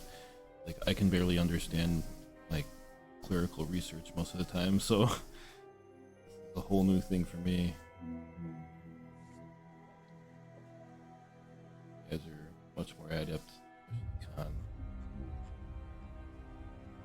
I haven't been enough in their society to know anything. This is new to me, which scares me because I know everything. But this is something I don't. And I'm mad. The sooner we get there, the sooner we can figure this out. Who knows how many more people are being brainwashed. Help out those two. The amount of people that we've had up in Wyvensting who've had those prosthetics the last year, it's terrifying to think that they might have control over them like the entire populace of Wyvensting as they do these wolves. I'll get up and crawl on my hands and knees and skitter across the ice. Nimble crawl feet doing work here. Oh, perfect. Yes, you're able to. Much like the kid in The Grudge, Zavid very quickly skitters across the ice and gets to the bank. Try to hold back my laughter and be like, "Are you okay, Zavid? Are you doing all right? You need some help?" I shake myself out like a dog, and I'm like, "I'm fine." Okay. Oh man, this cold's getting to me. This getting to me too. This is what you get for making fun of my strength. I didn't make fun of your strength. You were laughing. Yes, I was laughing with you. You were laughing, right? I thought you were laughing. It's hard to tell. We were underwater. Uh-huh. Everyone give me perception checks in the tower, please. Yeah, that checks out. Zavid, being on your hands and knees, crawling across this ice, I'm just going to move you a moment. You come across shore, up to shore right here, and since you're on your hands and knees, your face is right up on the snow, and you can see that there's tracks in front of you, like dozens of tracks right there in the snow. And I can share what they look like that. There appear to be all sorts of different creatures. We'll follow the tracks. And if anyone wants to, like Demirius particularly, or whoever, if you have survival, you can roll that in the tower to check these out. Oh yeah. Get my plus 15. Yeah, Zavid's the one who sees them first. Yeah, points them out. Does he just stay on all fours and like hound dog it? Like, I'm just gonna. Yeah, why not? I'm gonna put my hands. I'm gonna try to like morph. I mean, not magically, but just like with my, as best I can, morph my hands into the shapes of paws and try to match the cadence of like these animals and be like, I'm tracking in disguise, so that like it looks as though I'm But Con, you looking at these, see, like slowly, you see them start to appear. You see wolf tracks, boar tracks, and possibly squig tracks. But then there's one other thing that you can't make out. It's very angular. It's not like any creature you've ever seen. And you can even on the image there, it's on there. So Yeah. yeah. Robot tracks. Out of character, they're robot tracks, but Khan is not sure what that is. Yes. Yeah. construct tracks. All right, so you're kind of crawling in front of follow the tracks of Zavid, is that correct? Yeah, I'll stop after a minute because it gets old pretty quick. But I will follow the tracks along with anyone else who wants to help me. Sure. Everyone, give me one more perception check before you start, as you're moving yourself. Tawa.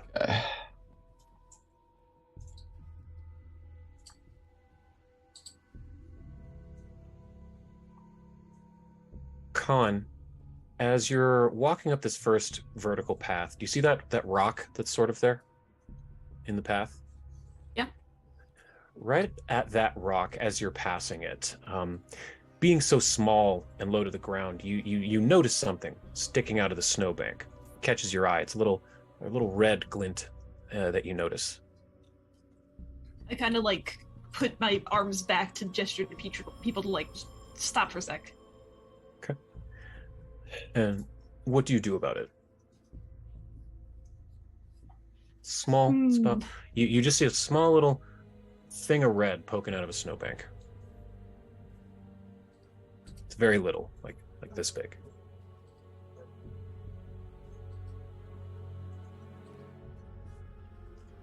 I could do something smart, or I could do something entertaining, and I think I'm gonna go for the latter. Ah. She's going to back up. She's gonna find like a small rock, and she's gonna throw it to try to hit it. Because I'm assuming it's a bomb. That's a fair assumption out of everything you've seen. But you throw it, and the rock goes into the snowbank, and nothing happens. Just you see the thing like sink a little bit into the snow, so it kind of falls out of sight. But it's definitely still within there. Nothing really. Why are you throwing rocks?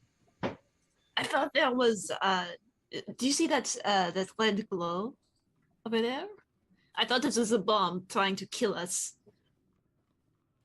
Can I slowly like approach it and see if it's something we can interact with?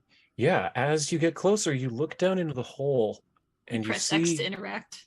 Yeah, you press X to interact. You see that it's a doll, a small red doll, of crocheted, of a little girl, a little orc girl with orange or with red skin, and goat horns, and a little yellow dress, and black hair.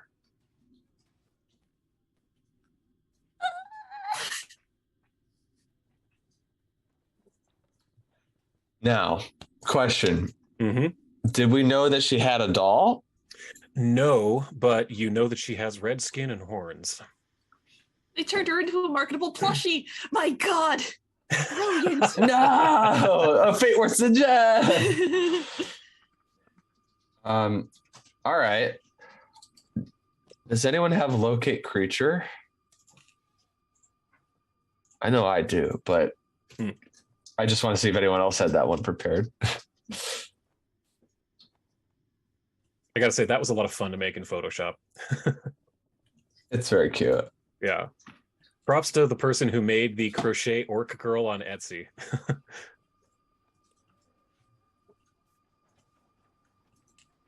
If no one has locate creature, I think I might use it, but I think I'm gonna wait. I'm gonna keep the doll. Sure. And use it as I'll use this as like a focus for the spell later.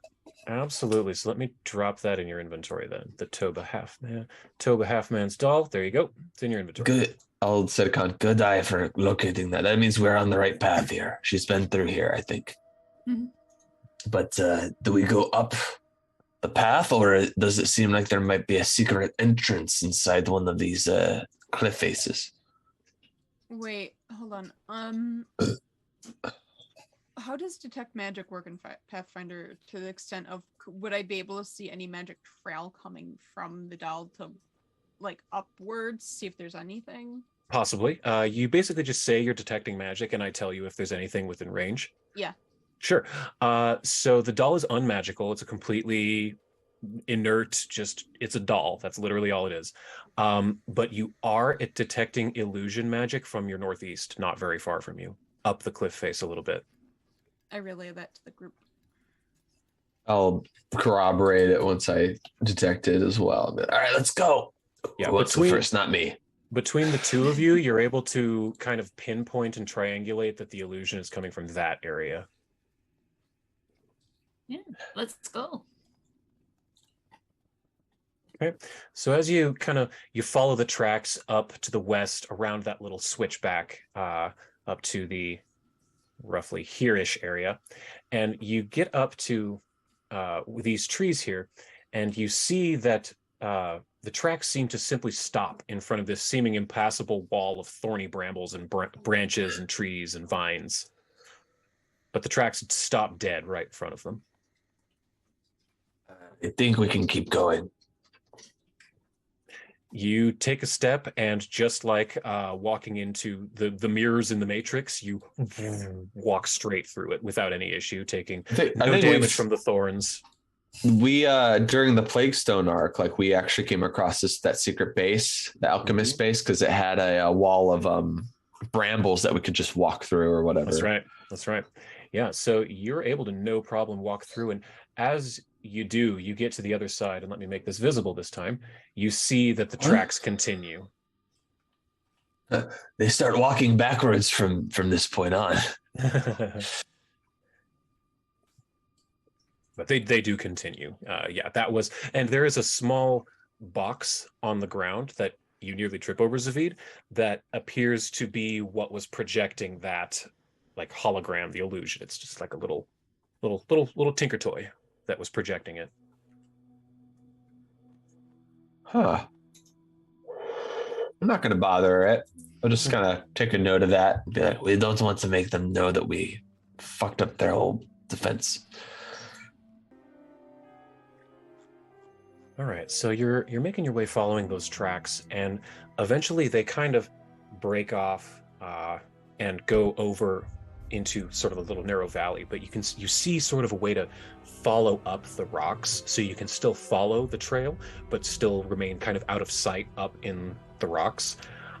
And eventually they do come to kind of a head at the river's head, and you see in front of you why this river is so powerful and where it's coming from.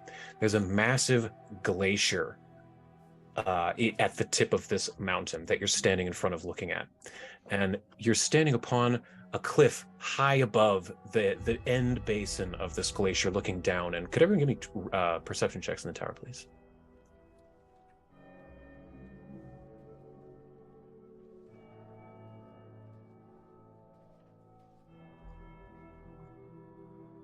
Okay. Let's see, I'm missing Demarius, I think. But that's okay. Reese, is that map loaded for everybody? Yep. Okay.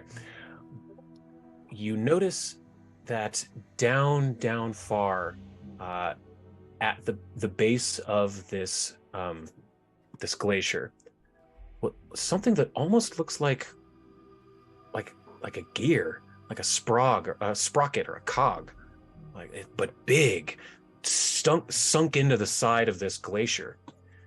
And standing on either side of it are two very heavily armored, large, like big humanoids. From here, you can't tell much detail, but yeah, they're big and well armored, but standing on either side of this big, strange gear-looking thing.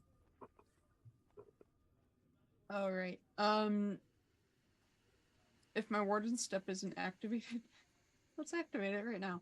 We'll say it has been since you've been sneaking up the mountain. Okay, cool. And I just turned to everybody very quietly and go, they're not dumb. There's some guards down there, and they look big. If I can guards, you say?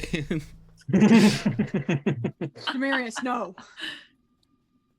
Oh. He points a finger like, we gotta do this smart. We were lucky with the wolves. They were just wolves. Right.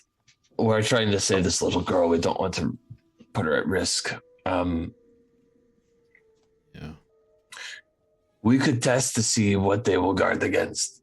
If we try to demonstrate that there's something dangerous nearby, they might go and investigate, or they might stay by the door. I'm not sure what their protocol would be. Use your projectile thing that perhaps cause like some sort of small avalanche. We'd probably have to get closer to that. I think that range is like what, 60? Avalanche. I heard that and I was like, yes. I would like to. I think I would like to crawl up this way.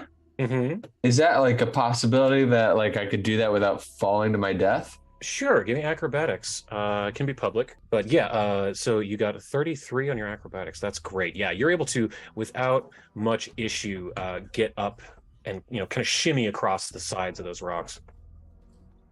I would like to. Once I get to like the snowy part, kind of stay low to the snow and like not I don't want to be standing up. I don't want them to like just detect movement or something. So I'm gonna try to like slowly move into range here. And then once I feel like I'm close enough, I want to see if I can jostle using telekinetic projectile. I want to see if I can jostle the snow here and make it like basically fall. Sure. Avalanche this way. And as you get there, you're starting to see them in detail, and these guys look pretty mean. They have plate armor from head to toe, lots and lots of spikes everywhere. And one thing that you, Zavid, notice, there's a whole lot of rivets. They came from Warhammer. Yeah, is what I noticed. Yeah. I'm like, oh god. Oh, like, you don't stand a chance. Is this the first thing from Warhammer that you've noticed? Because this is not the first thing from Warhammer.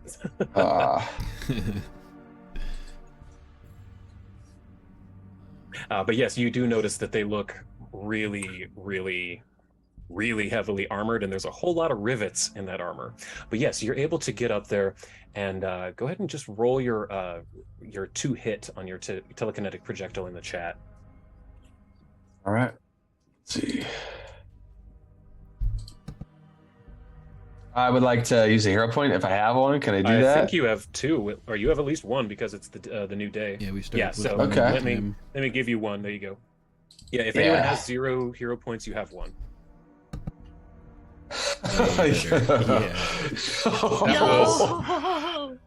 That was a much better use of the hero point, I think. So yeah, that's very fun. You look around and you just try to spot the perfect, just weak snowbank, and you pick up a rock and just kind of like Babe Ruth, pointing to the outfield, and you hurl this thing with your mind, and it smacks across a rock, and you hear the echo of it hitting a rock. Silence. And then when suddenly a mass of snow falls down the mountain, pushing these 2 back against these 2 pillars. And for the moment, they are out of your sight under that big snowbank. I gesture, everyone like, let's go! And I'm gonna rush. Mm-hmm. And as you get close, you see it comes into clear that the giant cog that Reese was seeing is the doorway into this place. And it's a very, very big doorway, large enough that these creatures could have been released from it. Gotta make our way over there now. Yeah, everyone else give me either acrobatics or athletics checks to climb over there publicly, please.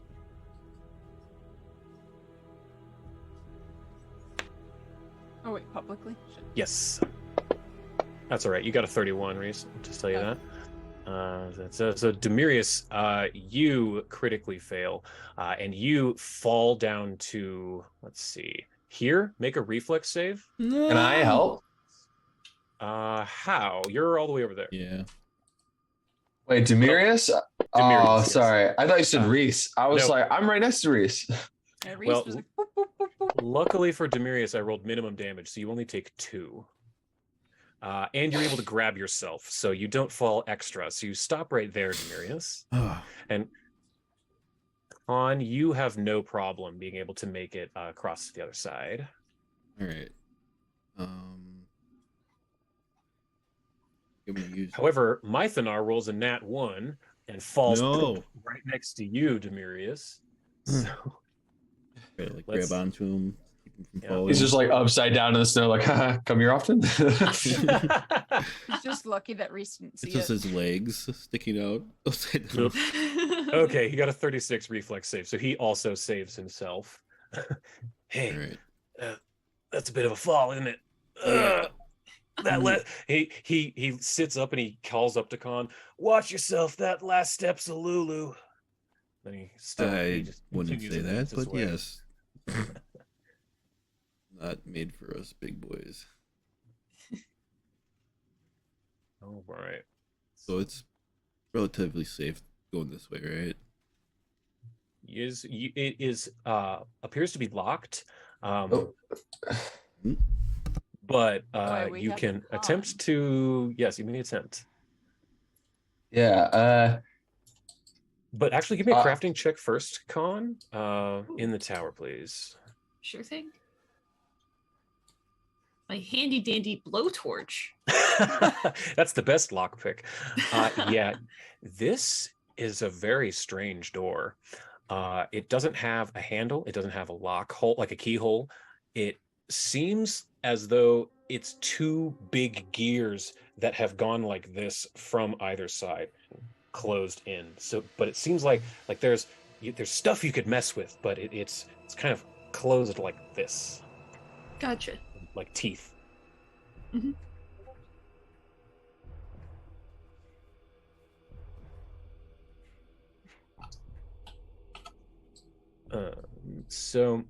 Yeah, you're not going to be able to just pick this. You're going to have to figure something else out. And we couldn't turn the gears? You could try. You could try. Yeah, you can have the strong ones try to kind of wrestle them out of the way. That'd be one thing. Hey, meat shields, get over here. Oh, that's me. Oh yeah, what's going on? What do we need? As you can probably see, there is not a lock to pick. So I believe this is more your area of expertise. Oh, well, let's see what we got. And Mythonar will he'll rage again. So, and do his Titan stature, so he can get huge to help out. And yeah, he's ready, Demirius? Ready, Reese? Yep, let's do it. Let's do it.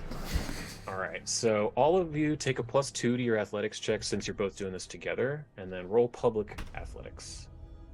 All right, athletics. Oh, finally, Mythonar rolled well. You got a 42. Oof, jeez. 26, 33. I'm going to call that enough. That was really all quite good. So between the three of you, you're buckling your muscles. You're hearing the metal strain, but you can see the gears starting to... And they do manage to split open, gaining you entry into the foundry. Let's see, it's 1:15. We have a little bit more time, absolutely. Do you want to take a short break, though? Sure. I would appreciate a short break. Yeah, little intermission? Yeah. Fantastic. All right, so we're going to take a short 10-ish to 15-minute intermission. We'll come back and see what happens inside the foundry. Hope you'll join us.